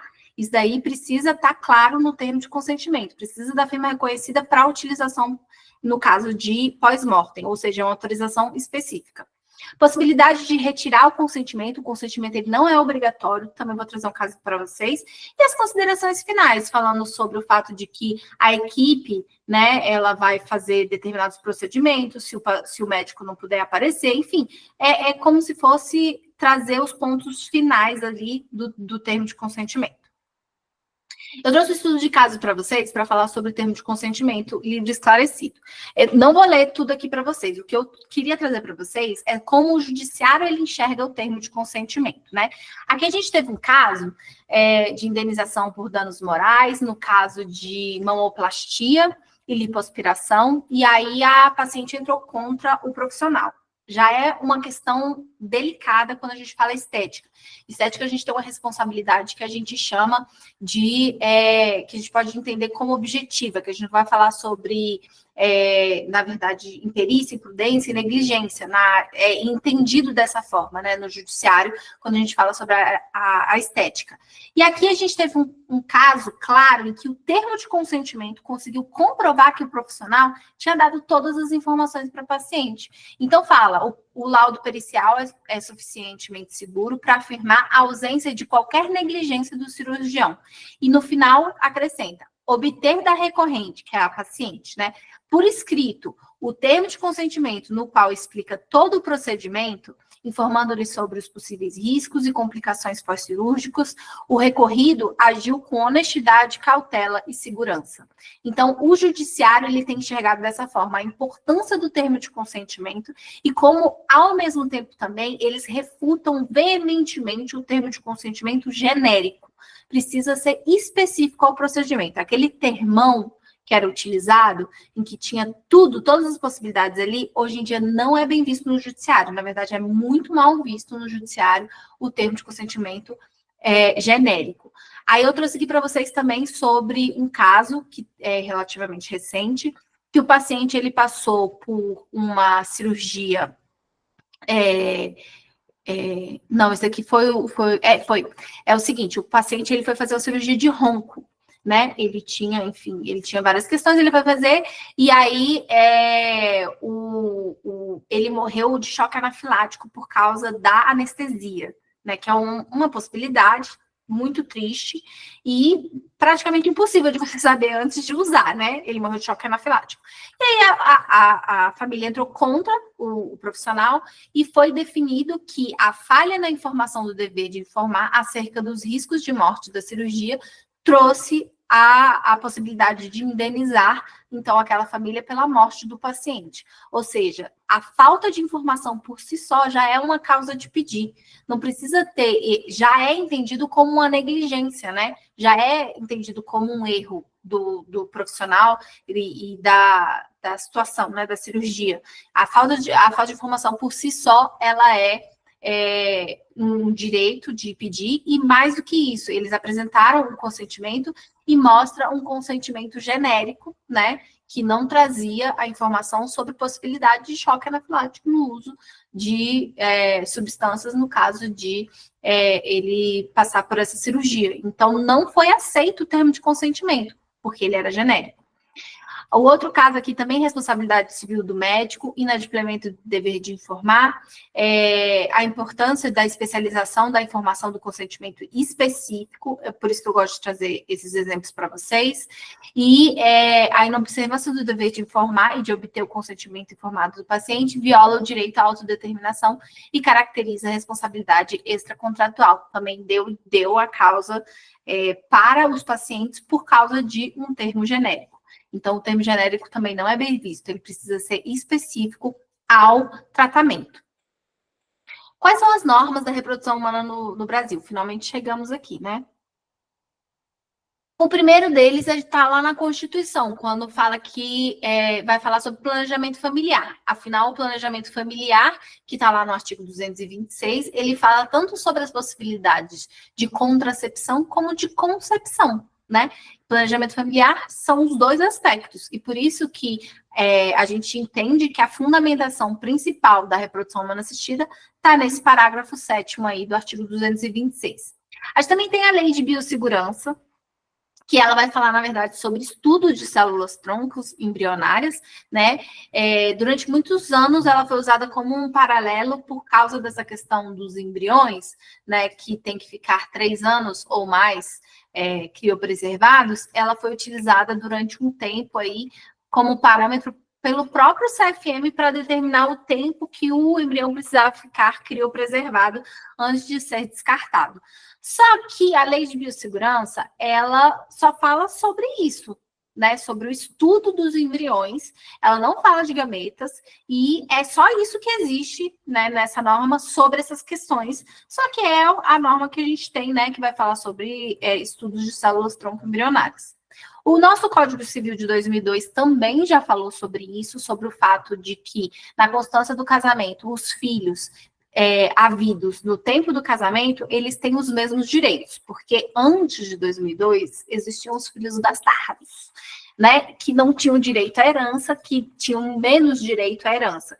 Então, até 2002 ainda tinha possibilidade de usar a realidade de filhos bastardos. E aí, com a promulgação desse Código Civil, a gente teve também a fala de que filhos havidos por inseminação heteróloga ou a homóloga tem os mesmos direitos, né, que todos os outros filhos, e são entendidos da mesma forma igual. Inclusive, essa parte aqui, ó, desde que tenha prévia autorização do marido, né, havidos por inseminação heteróloga, essa é uma questão que faz a gente trazer aí também dentro do termo o pedido de autorização, e a gente faz das duas formas, tanto para o marido como para a esposa. Precisa da autorização dos dois, se for usar num momento futuro, né? A gente também tem o Código Penal, que eu gosto de falar um pouco nesse âmbito aqui, a gente está falando principalmente da área da saúde. Muitos profissionais da área da saúde têm muito medo de serem responsabilizados por omissão de socorro. A gente precisa entender a diferença entre omissão de socorro e objeção de consciência. Em caso de urgências e emergências, não importa o que esteja acontecendo, o profissional de saúde, principalmente dentro do âmbito da saúde, então estou falando aqui principalmente dentro de uma emergência clínica, médica, ele tem a obrigação de agir, senão vai ser entendido como omissão de socorro. Em casos eletivos, que é a maior parte dos procedimentos, né, que vocês vão ter acesso, principalmente falando de reprodução assistida, vocês podem se utilizar de objeção de consciência para não tratar aquela pessoa. Ninguém é obrigado a atender paciente que não coopera com o tratamento. Vou falar de uma forma bonita aqui. O paciente que não coopera com o tratamento, vocês não são obrigados. Vocês podem se utilizar de objeção de consciência para não tratar aquela pessoa. Vocês só têm a obrigação de passar o prontuário para indicar um outro profissional ou falar que a pessoa busque outro profissional e entregar o prontuário. E se o profissional quiser discutir o caso, você está aberto para trazer o caso para aquele outro profissional, não para o paciente. Então, vocês podem se utilizar de objeção de consciência, isso não é um crime. Omissão de socorro é um crime, ok? Mas precisa ficar comprovado também, não é tão simples assim, né? Precisa ficar comprovado que teve realmente a omissão de socorro. Também tem o constrangimento ilegal, que é uma possibilidade, que é a intervenção médica ou cirúrgica sem o consentimento do paciente ou do seu representante legal, se justificada por iminente perigo de vida. Nossa Senhora. Às vezes eu começo a falar muito rápido, não sai. Vamos lá. A intervenção médica ou cirúrgica sem consentimento do paciente ou de seu representante legal, se justificada por iminente perigo de vida. Ou seja, aqui também traz a questão de perigo de vida. A gente está falando de urgências e emergências.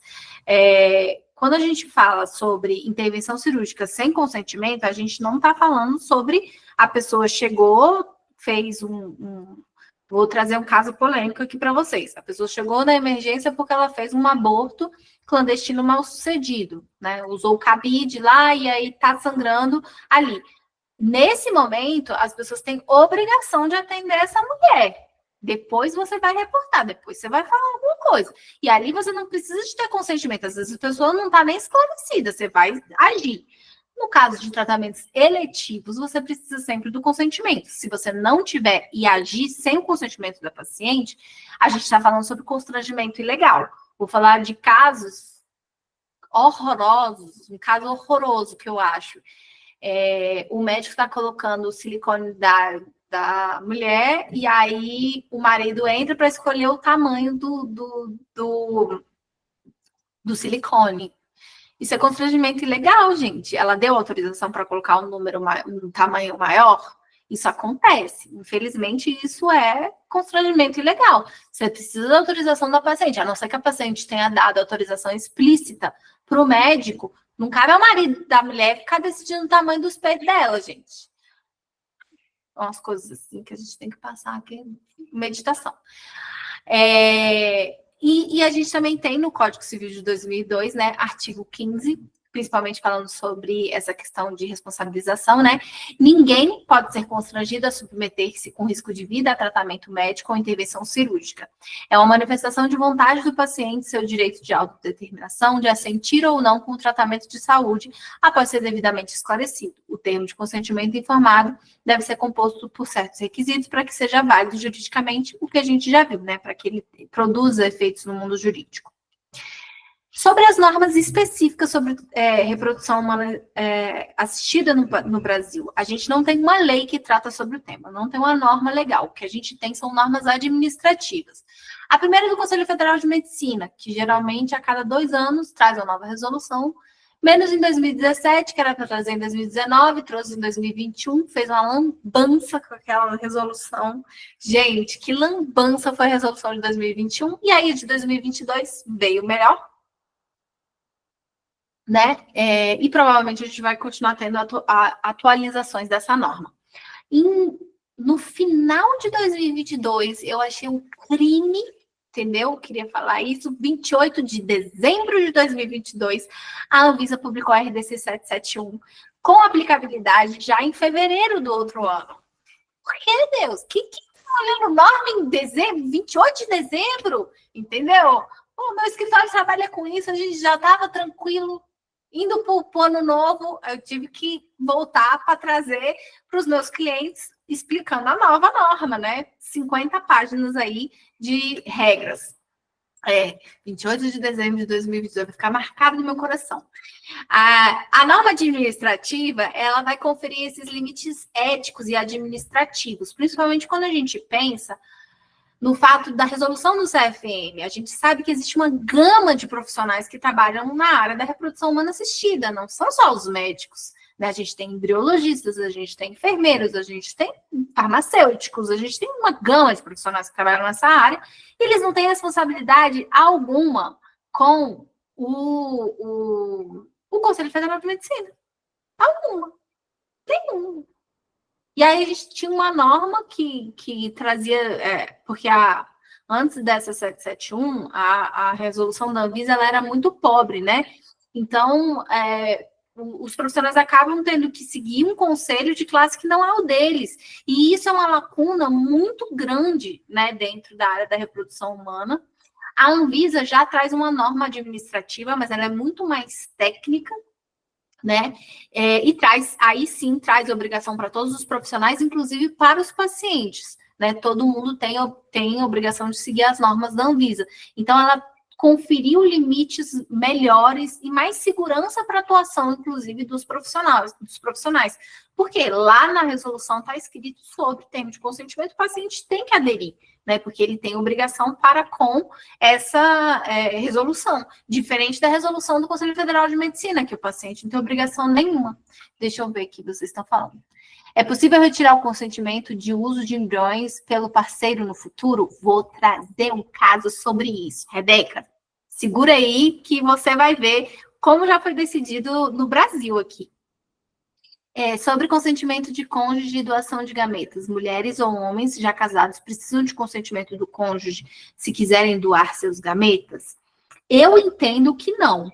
Não precisa de autorização, mesmo estando casado. Eu acho que são decisões individuais. A gente não tem nenhuma lei que obrigue a pessoa pedir autorização para o cônjuge nesse caso. Inclusive, foi até retirado, né, da última resolução, da de 2020, eu acho que já foi a partir da de 2021, né, no caso de cessão de útero, né, antes precisava da autorização do cônjuge para a utilização do útero, agora não precisa mais, né, então eu acho que isso também resvala para a utilização de gameta, para a doação de gametas. Se a mulher quiser doar óvulo e o homem quiser doar sêmen, não precisa de autorização do outro para a utilização. O que vai precisar é no caso de embrião, porque aí a gente está falando da união dos dois gametas, né? Então, eu não posso ter direito sobre um embrião que não é só meu, né? Essa é a diferença.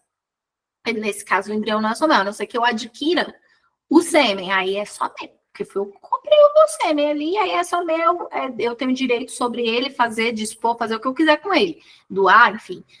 Mas no caso de embrião, precisa de autorização sobre as consequências futuras.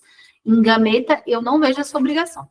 Eu gosto sempre de indicar, quem não assistiu, eu imagino que vocês tenham assistido, a utilização, a ver esse documentário da Netflix, que é o Our Father, Nosso Pai, porque ele traz uma coisa que, a meu ver, é babadeira. E que é o seguinte, no Brasil e no mundo, geralmente, né? Não tem como falar de todo o direito do mundo inteiro, você precisa de tipificação de crime para que você entenda aquilo ali como um crime, tá? Então, eu preciso, por exemplo, é proibido matar alguém, tá escrito lá no Código Penal, não pode matar, né? Assassinato é um crime. Então, tá lá tipificado.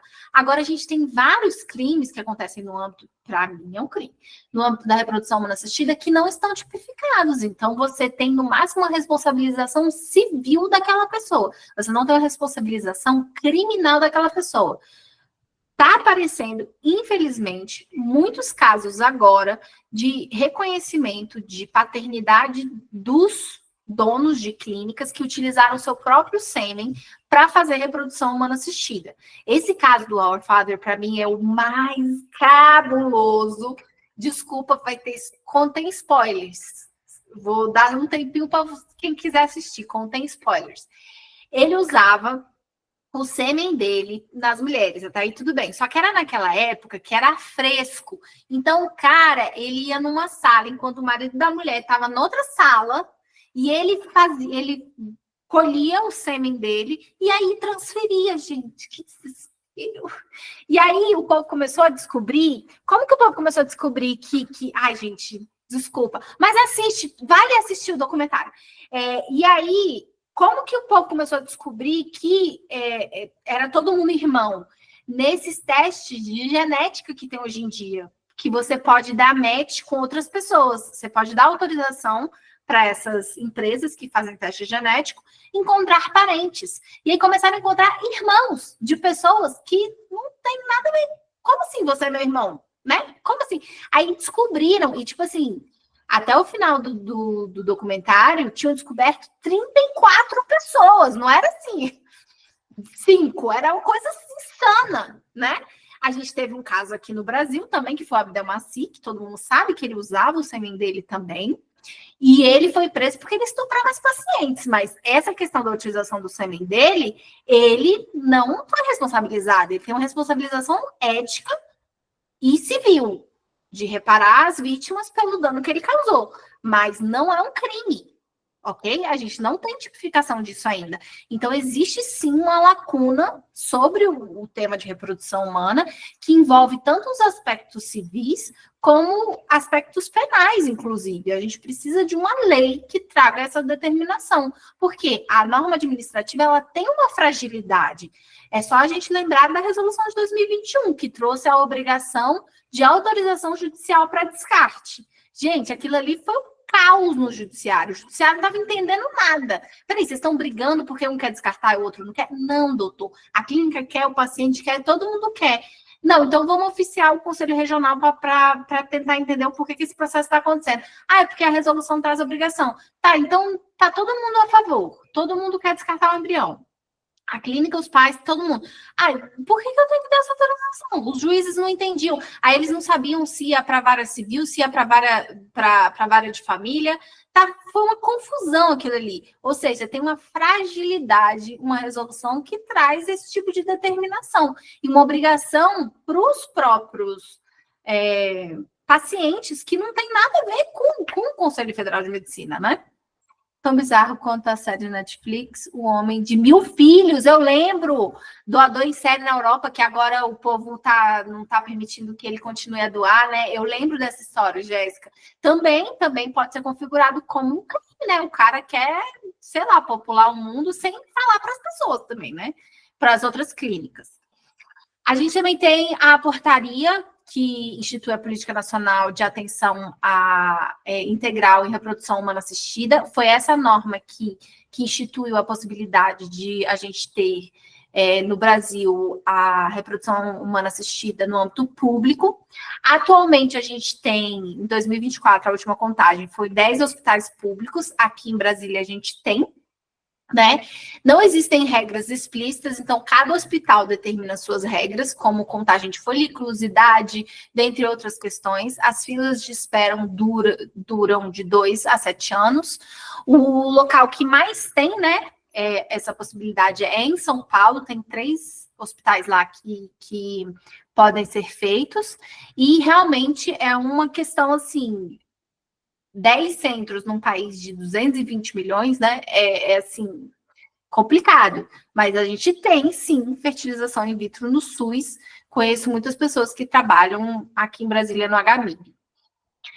Sobre saúde privada, plano de saúde, utilização de plano de saúde para tratamento de reprodução humana assistida. A gente teve um posicionamento do Superior Tribunal de Justiça, que é quem julga as normas infraconstitucionais, né, do nosso país. Em dezembro de 2021, eles trouxeram a resolução do que ficou conhecido como tema 1067, definição da tese alusiva à obrigatoriedade ou não de cobertura pelos planos de saúde da técnica de fertilização in vitro. A tese firmada foi que, salvo disposição contratual expressa, os planos de saúde não são obrigados a custear o tratamento de fertilização in vitro.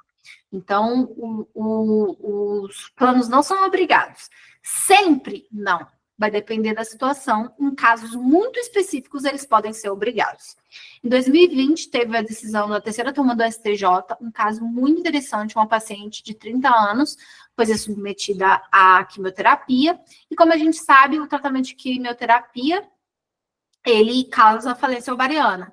Então, como é um resultado do tratamento de quimioterapia que o plano tem que cobrir, nesse caso, o plano também foi obrigado a custear tudo que envolvesse a criopreservação dos óvulos dessa mulher.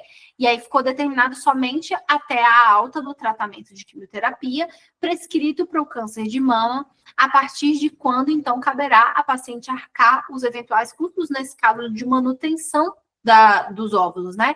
Então, no caso de preservação de fertilidade, geralmente, e principalmente quando a gente fala de casos assim, já teve mais de um caso, tá? Tanto na questão de tratamento de câncer, como outras questões que acabam causando falência ovariana, os planos de saúde podem ser obrigados a custear, sim, o tratamento de reprodução humana a depender da situação específica. Então, o entendimento geral é que não é obrigado, mas a gente tem a obrigatoriedade determinada dependendo do caso específico. Reprodução pós-mortem. Eu trouxe um caso para vocês, né, que é permitida a reprodução assistida pós-mortem, sei que todo mundo aqui já sabe, e um caso que foi muito interessante, que foi o seguinte. Uma esposa, ela fez tratamento de reprodução humana assistida com o marido, inclusive foi um PESA que ele teve que fazer, a gente sabe como é que funciona a PESA, né? Não é uma coisa tão simples assim, mas eles fizeram os embriõezinhos deles, a coisa mais linda do mundo, né? Tem os embriõezinhos dele. E aí o marido faleceu, ela já era a terceira esposa, dizem as línguas, que é de uma família muito, muito, muito, muito, muito rica. E aí, esse pai, né, esse marido, ele teve 3 esposas. No primeiro casamento, eles adotaram 2 filhos, e no segundo casamento não teve filhos, e nesse terceiro ela passou pelo procedimento de reprodução humana. E ela queria fazer a transferência embrionária, né, desses embriões para ter filhos. E aí foi decidido que ela não poderia usar esses embriões. O voto vencedor divergente do ministro Salomão não autorizou a realização de implantação do material biológico. Para o ministro, nos casos em que a expressão de autodeterminação significar projeção para efeitos para além da vida do sujeito de direito, com repercussões, eu amei esse uso de palavras, com repercussões existenciais e patrimoniais, é imprescindível a sua manifestação inequívoca, leia-se expressa e formal. Então, foi determinado, né, principalmente com esse entendimento em 2021, que é obrigatório, e aí é assim. No Brasil, eu não sei se vocês sabem, os cartórios, eles não tem uma lei que regem os cartórios do Brasil, né? A gente tem alguns provimentos do Conselho Nacional de Justiça que vão trazer provimentos. E aí era um monte de normazinha que saía.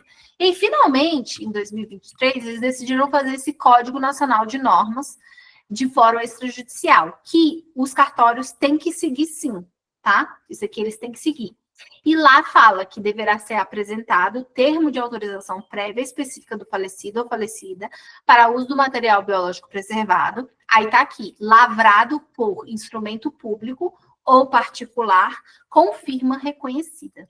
Então, sim, a partir de agora, no caso de utilização de embrião pós-mortem, tanto para o marido como para a mulher, né? Os dois podem utilizar, aí precisa de ter firma reconhecida. Então, hoje em dia, eu deixo claro, eu deixo um tópico específico sobre essa questão de, na verdade, sobre como registrar, né? Sobre registro de filhos, direitos, principalmente quando eu faço um termo para casais homoafetivos, que eles não podem ser recusados, que isso daí, inclusive, pode gerar repercussões para o cartório, né? Quem está negando essa possibilidade.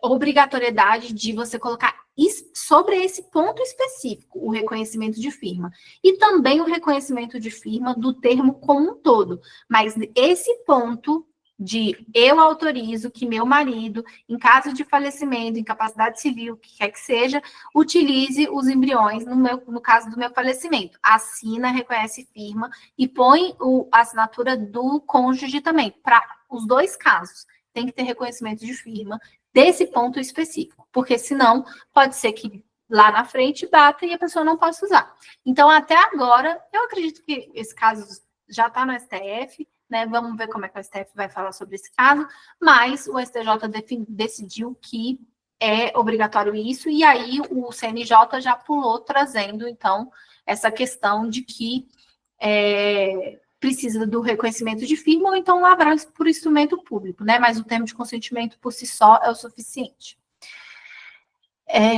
Nesse caso de preservação de fertilidade em paciente oncológica, em que é possível os planos custearem, o processo em si para a liberação demora muito, se diz do processo judicial, o processo judicial em si, porque geralmente, Amanda, quando é um caso como esse, quando é um caso como esse, nesse caso dessa paciente, como a gente é uma paciente oncológica, geralmente você entra com o que a gente chama de liminar, né? Antecipação de tutela, o nome formal é antecipação de tutela.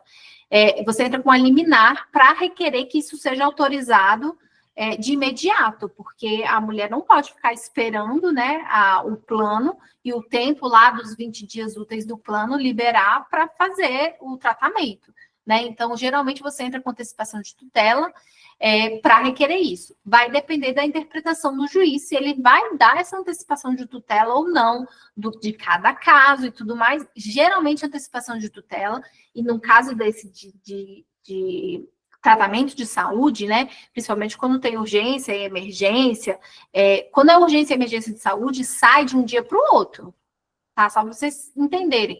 Não nesse caso de reprodução humana, mas, por exemplo, a pessoa precisa ser internada. Eu entro hoje, amanhã já tem a decisão judicial, entendeu? Nesse caso de reprodução humana, vai demorar uns 5 dias, assim, é rápido. Realmente, antecipação liminar é rápida, entendeu? Ela entra na fila da frente de todo mundo. Significa que você ganhou o processo? Não, a antecipação de tutela é o entendimento de que já tem os elementos do direito, já tem os elementos ali da necessidade de celeridade para que o juiz autorize. Mas pode ser que ao final você perca e aí você tem que devolver estes custos para o plano de saúde. Ou seja, pode ser que você perca e no futuro você tem que pagar o plano. Tá? Isso é uma questão que o advogado tem que deixar sempre o paciente ciente, que pode ser que no futuro você perca e aí você tem que bancar o plano de saúde. Pode ser, é possível isso. Endometriose e síndrome de ovários policísticos podem ser causas válidas de fertilidade para o plano custear? Vai depender muito do caso, Rebeca, muito, muito mesmo. Eu acho muito difícil, sendo honesta, por quê? Aí vai depender se o caso ele é muito severo, se o tipo de tratamento que está sendo feito. Pode ser que sim, pode ser que não. Vai depender, é muito do caso a caso, sabe? Precisa de uma pessoa que entende isso para estudar esse caso, para falar, olha, esse caso aqui eu acho que a gente tem um caminho que a gente consegue requerer judicialmente, eu acho que tem uma chance. Nunca ninguém vai falar...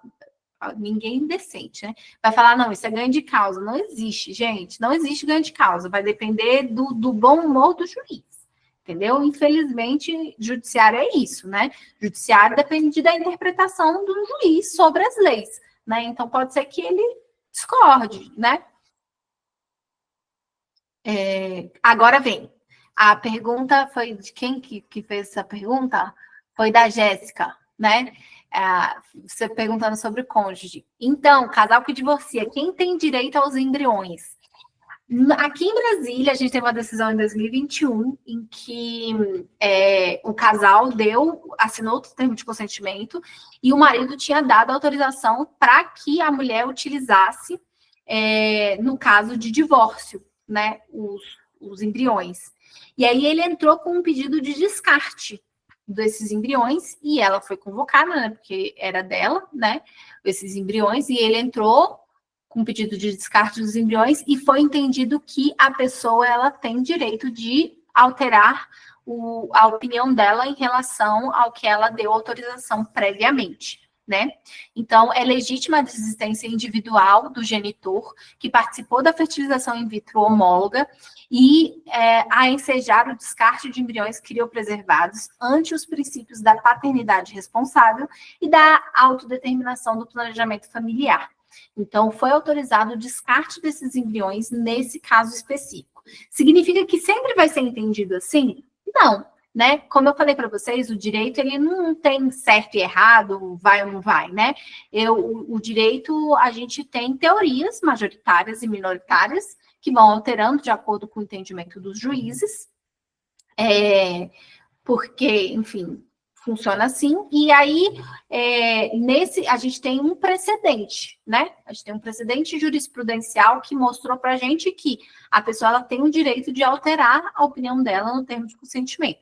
Eu deixo isso muito claro que duas questões nos termos todos que eu produzo a possibilidade de retirar o consentimento no momento que aquela pessoa quiser, ela tem esse direito, mas ela precisa trazer um termo com as novas decisões dela, porque está tendo um tratamento de saúde, precisa ter as decisões dessa pessoa. Então, um termo precisa substituir o outro. E todos os procedimentos que já foram realizados estão dentro da autorização daquele primeiro termo. Ou seja, você pode desistir até que não se realize o procedimento, né? Antes disso, não pode. Então, eu entendo que existe essa possibilidade de desistência individual. A meu ver, nesse caso aqui, né, que ela fala sobre paternidade responsável, a gente também precisa lembrar disso, porque, afinal, tem essa questão de que vai ter repercussões de paternidade, inclusive alheias à possibilidade de ele tirar o direito dele do poder patriarcal, do poder familiar, né? Hoje em dia fala poder familiar. É alheio à possibilidade dele sobre a questão do poder familiar, porque vai pertencer, na verdade, à criança o direito de autoconhecimento. Então, ela pode entrar no futuro e querer saber quem é o pai. Entendeu? É diferente de doação, tá? A doação é um outro universo, mas nesse caso aqui que a gente está falando de de divórcio, ele poderia falar assim, não, mas eu abro mão dos meus direitos, do meu poder patriarcal. Aí o juiz poderia falar, né? Eu sempre vou enxergar as possibilidades da outra pessoa, o juiz falar, tá, mas se o filho quiser ter acesso a você, ele poderia, porque ele vai ter os direitos dele, né? E requerer sobre você responsabilização. Então, assim, é complicado, né? Esse tipo de caso, mas pode ter outros tipos de entendimento, outras teorias que vão falar que não pode alterar o termo de consentimento, porque a gente tem aí um princípio no direito que se chama pacta sunt servanda, que é o que foi determinado entre o contrato de particulares, é válido, entendeu? Então, inclusive, foi utilizado pelo advogado dela, o pacta sunt servanda, para falar exatamente isso. Mas é por isso que eu faço uma diferenciação entre termo de consentimento e contrato. São coisas diferentes, né? E por isso tem questões diferentes. Eu agradeço. Eu queria deixar exatamente isso, meia hora, para a gente conversar, para a gente papear, conseguir fazer nesse tempo. Vocês me encontram em todos os lugares, gente. Eu estou em todo lugar. Estou no Instagram, eu tenho o Instagram do meu escritório, tenho o meu, tem LinkedIn também, tem o meu, tem do escritório. Se vocês gostam de bioética, eu recomendo que vocês olhem os nossos canais do YouTube. A gente tem tanto o Bioéticas, que fala de uma característica mais acadêmica, então se vocês curtem, lá tem história, lá tem as teorias todas sendo faladas. E a gente também tem uma coluna no portal, o maior portal jurídico do país, que é o Migalhas, e a gente tem uma coluna audiovisual que se chama Migalhas Bioéticas. Nesse caso, a gente fala mais sobre aspectos mais jurídicos mesmo, sabe? Mas também é legal, a gente não fala muito juridiquês, não. Se vocês tiverem dúvida, tá aí meu e-mail, vocês podem entrar em contato comigo, tem o site do escritório, e eu também tô lá na plataforma da Lattes. Como eu falei, eu tô em todas as redes. Me achar não é difícil nessa vida. Agora vamos lá. Deixa eu parar aqui. Muito obrigada, Luciana, pela sua palestra. Foi realmente assim, muito esclarecedora. Eu achei que você conseguiu trazer o tema de uma forma muito dinâmica, né? Porque assim, é algo bem teórico, né? E muito distante da nossa realidade. Então, achei que ficou bem acessível. Então, parabéns por isso. Veja que você realmente tem assim muita propriedade no que você fala, assim, muita segurança e trouxe muitos esclarecimentos para a gente, né? Então, já tivemos algumas dúvidas ao longo da palestra. Agora a gente tem uma da Rebeca que eu vou estar lendo para você e algumas que eu tinha anotado também, que são um pouco de curiosidade.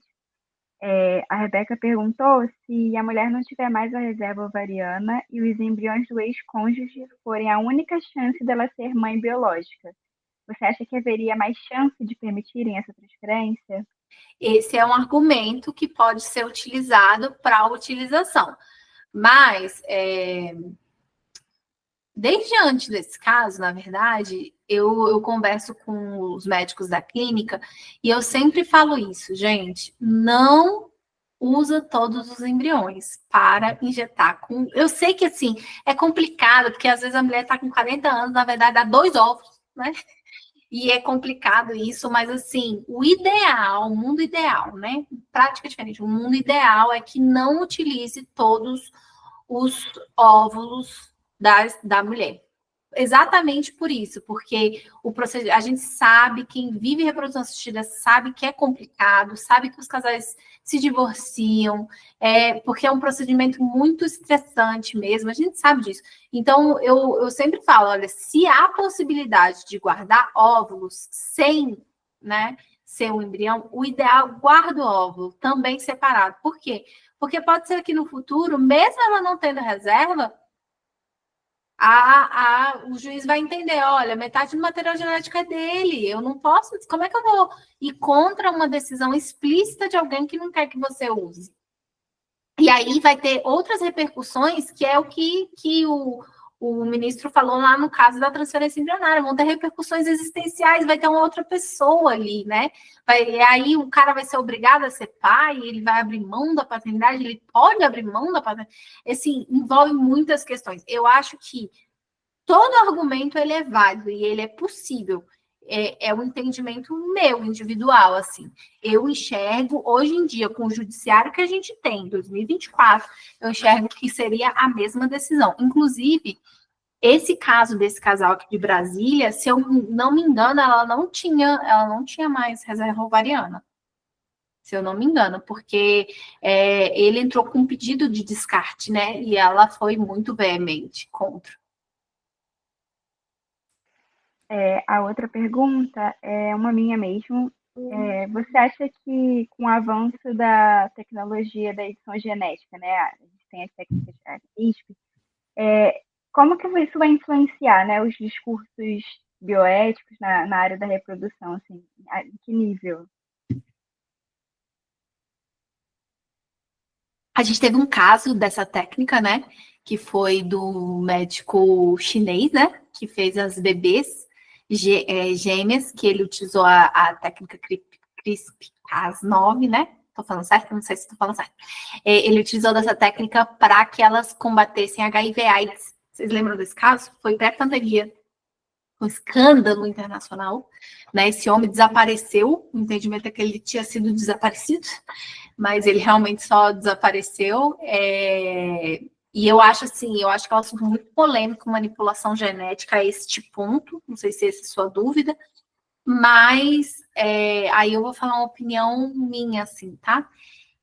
A reprodução assistida também já foi um escândalo, né? Lá nos anos 70, primeiro bebê de proveta, e aí, gostemos ou não, temos não só as gêmeas que nasceram, mas outras crianças derivadas dessa técnica, que a gente vai acompanhar aí, né? E ver, elas infelizmente são experimentos humanos, né? Porque a gente vai acompanhar para saber se está tudo bem com as meninas, e que conseguem combater HIV/AIDS, né? Então, tá aí, vamos ver como é que a comunidade científica vai enxergar isso, se no futuro isso vai ser mais aceitável ou não.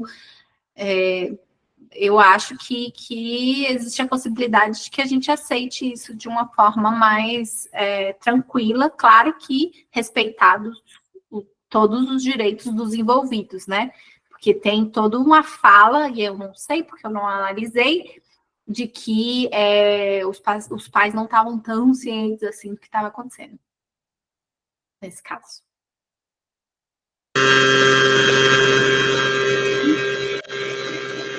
Eu acho que deu uma bugada legal.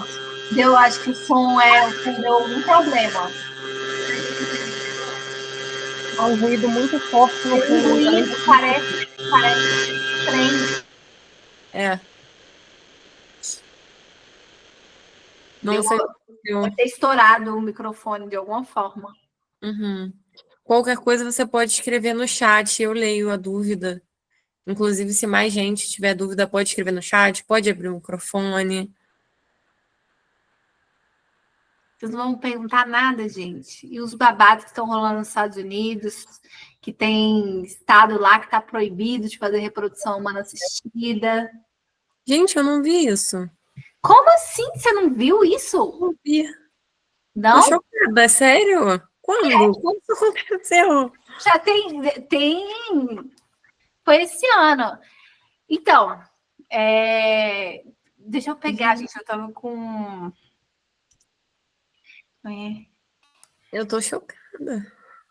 Eu vou contar a história toda para vocês, eu só quero falar certinho. Uhum. Amanda, enquanto isso, se você quiser tentar abrir o seu microfone pra gente ver se tá normal. Consegue me ouvir? Ou não? Sim. Ah, tá. Resolvendo, não tá mais barulho. Depois eu faço a pergunta. Não. Tudo começou... Cadê? Ai, gente, eu sei que foi no Alabama. Enfim, depois eu vou olhar certinho para passar para vocês. Mas o que aconteceu? Eu não sei se vocês acompanharam. Tudo começou com a reversão do caso Roe versus Wade, que foi um caso de 1975 em que foi permitido o aborto nos Estados Unidos, né?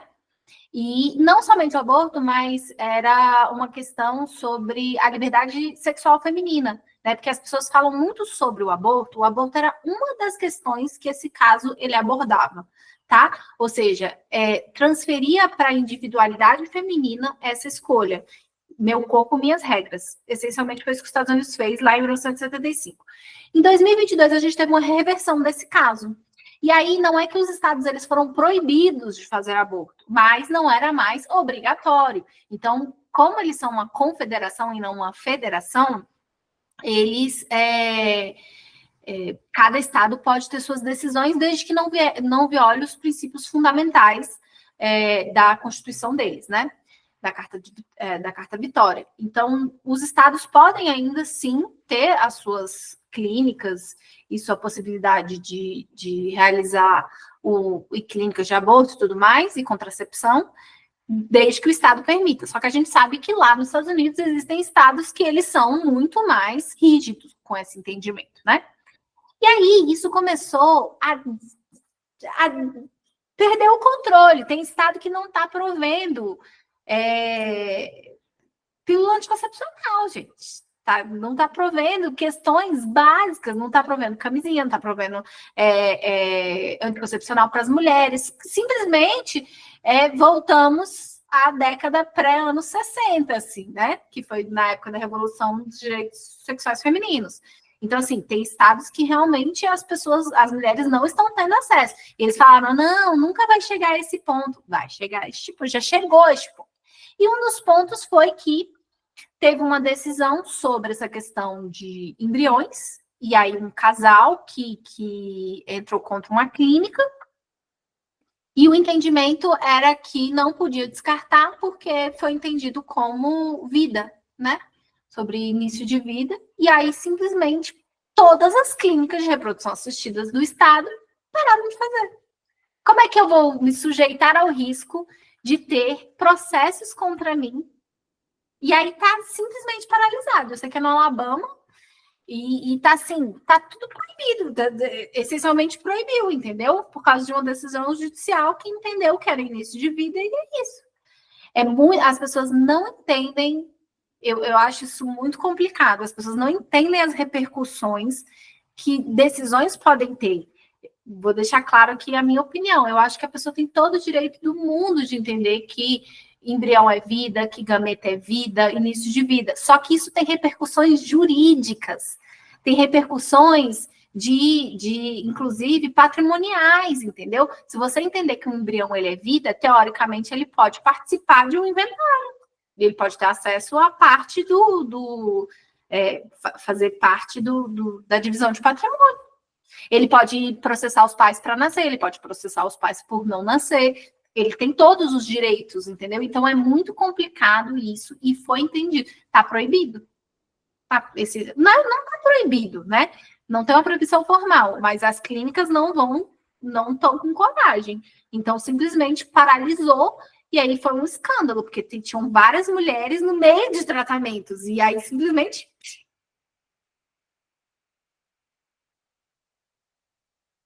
Vamos, Amanda. Nossa, muito complicado, né? Fiquei até impactada. Não, eu ia perguntar se na sua rotina, quais são os temas assim mais recorrentes, os casos mais recorrentes que envolvem essas questões bioéticas, assim, com relação aos casos que você atende de outras clínicas, assim, se você puder falar, claro. Do mundo da reprodução assistida ou Sim, geral? sim, da reprodução. O que é mais assim recorrente? Gente, eu adoro fazer a pior piada de tia véia do planeta, que é a reprodução humana assistida é a área mais fértil de caos. Olha, eu já peguei de tudo, Amanda, eu já peguei de tudo que você pode imaginar. De mãe querendo utilizar óvulo da filha sem contar, de casal, de amantes fazendo reprodução humana assistida e ninguém sabia, e aí a esposa chegou querendo o prontuário do marido, aí entra a parte de sigilo, não podia dar, e aí, tipo, eu já peguei de tudo, e como eu trabalho a gente trabalha no Brasil todo, né? Então, é bom que hoje em dia eu posso contar, porque antes era só Brasília, né? Agora não, eu tenho clínicas eu tenho clínica em São Paulo, tem mais de uma clínica em São Paulo, tem em Florianópolis, Minas Gerais, a gente tem no Brasil todo. E aí você vê de tudo, assim, que existe, porque é uma área realmente que o povo tem uma capacidade inventiva na reprodução assistida que eu não sei o que é. Mas de tudo, de tudo. O que mais, assim, a única coisa que é mais comum de lidar com clínicas e que é um problema geral é a questão de descarte de embrião, né? É a parte mais delicada, porque as clínicas geralmente não têm coragem de descartar, mas existem formas da gente conseguir descartar, sim. Depende do apetite de risco do dono da clínica, se ele está disposto, enfim, a futuramente ter provas de que ele tentou todos os tipos de contato, enfim. Eu crio todo um protocolo para o descarte de embriões, né? Não é tão simples. Esse é o mais delicado, assim, né? O mais calcanhar de Aquiles. Mas eu já fiz de tudo, eu acho, que pode existir. De tudo, assim. De tudo. Casais querendo doar um para o outro o sêmen para que sejam irmãos biológicos, e aí se pode ou não pode, a gente faz de tudo. Aí a gente, geralmente, nesse tipo de caso, a gente cria um posicionamento, faz um parecer para dar um resguardo jurídico também para a clínica, né? Às vezes as pessoas... A área da reprodução é a que a gente mais produz parecer, porque precisa de resguardo jurídico para a atuação de vocês para coisas que não têm resposta, né? E são sempre casos muito delicados, né? Porque envolvem vidas, então realmente imagino que seja um super trabalho. Não, mas eu adoro. Para mim, são os clientes mais divertidos. Porque toda vez que chega alguma coisa... Porque, assim, a função do advogado é resolver problema, né? Toda vez que chega alguma coisa, é sempre alguma coisa muito interessante que faz a gente bater cabeça. E sou eu e minha sócia, né? A gente passa, às vezes, horas tomando... para chegar numa decisão, ela tem uma opinião, eu tenho outra. Então, é muito gostoso, assim, sabe? São coisas que dá para discutir bem, debater bem, sabe? Eu gosto. Eu gosto. Meninas, mais alguém tem alguma dúvida? Podem abrir o microfone, fiquem à vontade, tá? Ou então, se preferirem, deixar no chat mesmo, porque senão a Beca vai ir para as considerações finais. A Beca tem 2 dúvidas. A primeira é mais uma confirmação mesmo, é sobre a questão do casal escolher o sexo do embrião. Não é permitido, né? A não ser em caso de doença genética. Eu não quis trazer as normas, porque eu acho que vocês têm toda a possibilidade de ler a resolução, de ler, né, a RDC, né? Inclusive, é importante que vocês façam isso, porque ali vai trazer todas as normas para vocês. E, gente, é chato mesmo, mas é importante saber. Não pode, só pode utilizar em caso de doenças genéticas, né? Então, caso clássico, hemofilia, geralmente é do sexo masculino, então, nesse caso, você pode escolher sexo feminino especificamente para isso, né? Ou outras doenças também nesse aspecto. Contudo, esse é um caso também complicado. Por quê? Porque, geralmente, quando você faz qualquer estudo genético, você tem a contagem de cromossomos, né? É o início, né? E na contagem de cromossomos, você já sabe se é mulher ou não. E o laudo já vem, né? Escrito. E o paciente tem direito à informação. Então, o médico também não pode deixar de dar informação, porque o paciente tem direito à informação, né? Daí, o que eu falo sempre é o seguinte: não se pode fazer a reprodução para a escolha do sexo, mas o paciente tem direito a saber se ele fizer, né? Se tiver um laudo ali, o laudo é desse paciente aqui. E aí tá lá escrito quais são os embriões e o sexo desses embriões. Ele tem todo o direito. Qual é a importância do médico nesse caso? É deixar claro em relação à característica do embrião. Porque a gente que trabalha nessa área, a gente sabe que tem embriões que são melhores e uns que não são tão bons, né, para transferência. E às vezes o casal ele quer muito uma menina, quer muito um menino.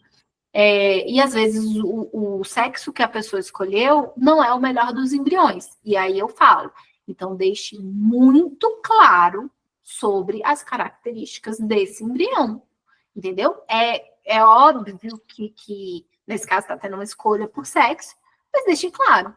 Se for um embrião bom, o sexo que a pessoa queria, ótimo. Melhor ainda, também vá para característica técnica. Fala, olha, esse é um ótimo embrião. Fala das características técnicas do embrião.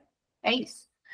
Então, no final das contas, as pessoas acabam escolhendo. E tem uns casais em série. Você estava falando de caso? Tinha um caso aqui em Brasília que passou... Aqui em Brasília tem poucas clínicas, né? Tem poucos laboratórios aqui. Teve um casal que passou por 2 clínicas que eles queriam muito uma menina. E aí, nas 2 clínicas, só tinha dado embrião masculino. E eles estavam abandonando os embriões, indo para a 3ª clínica. Aí as clínicas se conversaram, falaram, olha, vocês podem aceitar, né? Mas saiba que eles abandonam os embriões. Eles estão querendo por escolha de sexo. Mas então a pessoa, no final, se fez um teste genético, pode escolher sem nenhuma complicação. Eu jurava que não. Então, é aí que tá a questão. Não é que ela pode escolher sem nenhum problema, é porque a informação tá lá. Você não pode deixar de dar essa informação. Entendeu? Entra nessa questão delicada de direito à informação versus o que está na norma. Entendeu? Tem é prejudicial, de alguma forma, já tive essa conversa com profissionais dessa área. É prejudicial escolher o sexo nesse caso específico? Às vezes pode ser. Se for, deixe claro, entendeu? Por isso que eu falo, vai sempre para a área técnica. Oficialmente não pode. Não pode, né? Não pode para características fenotípicas de nenhuma forma. Isso inclui também gênero. Entendi. Eu acho que é até relevante em casos, por exemplo, de abuso. Tem mulheres que acabam sofrendo abuso e não querem ter embriões masculinos, porque não conseguiriam lidar com um filho homem. Eu vi isso no estágio. Será que, nesse caso, não é uma questão, então, de saúde? Na minha visão, é psíquica, né? É uma questão psíquica de saúde, de que ela está escolhendo, não por causa de uma doença do embrião, mas dela mesma. Isso vai proteger a criança no futuro. Gente, eu encontrei aqui, é o estado do Alabama mesmo.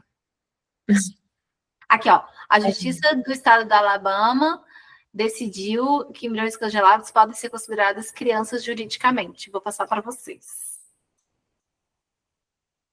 E a outra coisa que eu ia perguntar, não sei se eu posso perguntar, mas eu queria pedir sua opinião sobre o nosso termo de consentimento livre esclarecido de uso de imagem e som. Se você achou que estava bom ou se podia melhorar. Eu achei que estava bom, estava tudo certo. Achei que estava bom. Tá ótimo. Sempre tem como melhorar uma coisinha aqui, outra ali, mas estava bom, no geral estava bem bom. Então tá ótimo. Tá bom, esse é o que eu faço da vida, gente.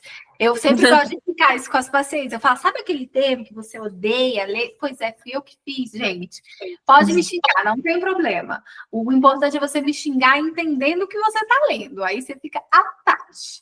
Inclusive, isso é uma coisa que aqui no escritório, como a gente sempre pensou nessas questões, uma das coisas que eu acho fundamentais sobre a aplicação de documentos é que, às vezes, a aplicação do documento, ela tem, ainda mais no Brasil, que as coisas são muito diferentes, E as visas, cada visa tem uma opinião. A visa do Rio de Janeiro, você se segura. A visa do Rio, ela tem uma vontade própria ali, aquele povo. Aí cada visa tem uma regra. Cada visa tem uma regra. E aí tem regras que a gente briga, regras que a gente não briga. E aí o que eu sempre falo é, a aplicabilidade do documento é o seguinte, você fez o termo, fez o contrato, as pessoas não estão entendendo, eu tenho que melhorar. Eu escrevi alguma coisa muito complicada ali. Não pode estar complicado. Contrato não é para ser complicado. Quem tem que entender de lei, quem tem que entender de termos jurídicos sou eu, não o paciente, não vocês que são profissionais. Eu tenho que trazer para vocês o que está escrito ali. Ficar falando de juridiquês, para quê? Né? Não vai acrescentar em nada, só para parecer que eu entendo mais? Não. Eu acho que tem, então assim, tem a aplicabilidade, tem que ver se está indo bem, tem que ver se a Visa está brigando. Teve uma Visa que brigou porque a gente chamou de banco de óvulos. Aí eles não querem que seja banco de óvulos, eles querem que chama container de óvulos. Tá bom. Essa é uma briga que não vale gravar, tá vendo? Você quer que chame o quê, moço? Container. Tá, container. Vou brigar por causa disso? Não vou. Aí tem brigas que valem ser travadas. Não, precisa fazer o exame. Teve uma Visa que pediu que tinha que fazer um exame específico. O nome do exame mesmo. Aí eu falei, não, querida, não. Aí vocês erraram, porque na RDC não está especificando qual é o tipo de exame que tem que ser feito. Você tem que averiguar se tem determinada doença ou não. E aí existem vários exames que podem ser feitos para verificar aquilo ali. Agora, qual é o tipo de exame? Isso não está escrito em lugar nenhum. Então, não é obrigatório. Entendeu? Tem brigas que valem ser travadas, tem outras que não. É isso. Mas alguém tem alguma dúvida? Se deixar, gente, eu vou ficar aqui. Eu sou empolgada. Mas foi ótimo saber as fofocas aí jurídicas. Pois é. Altas fofocas. Altas coisas. Bom, pessoal, então eu acho que é isso. Luciana, mais uma vez, muito obrigada. Foi ótima a palestra. Deu para a gente ficar sabendo de muita coisa diferente, muita coisa legal. E eu acho que foi o que a Amanda falou. Você trouxe um assunto que é muito pesado, que às vezes a gente costuma ter dificuldade de entender de uma forma muito leve, muito interessante. Então foi ótimo mesmo. Muito obrigada. De nada, gente. Estou aí. Entre em contato, não tenham medo, tá? Eu sou acessível. É isso. Adoro. Obrigada, Luciana. Tchau, meninas. Todas meninas, né? Tchau, meninas. Tchau, boa noite. Boa semana. Tchau, tchau. Para vocês também. Tchau, tchau.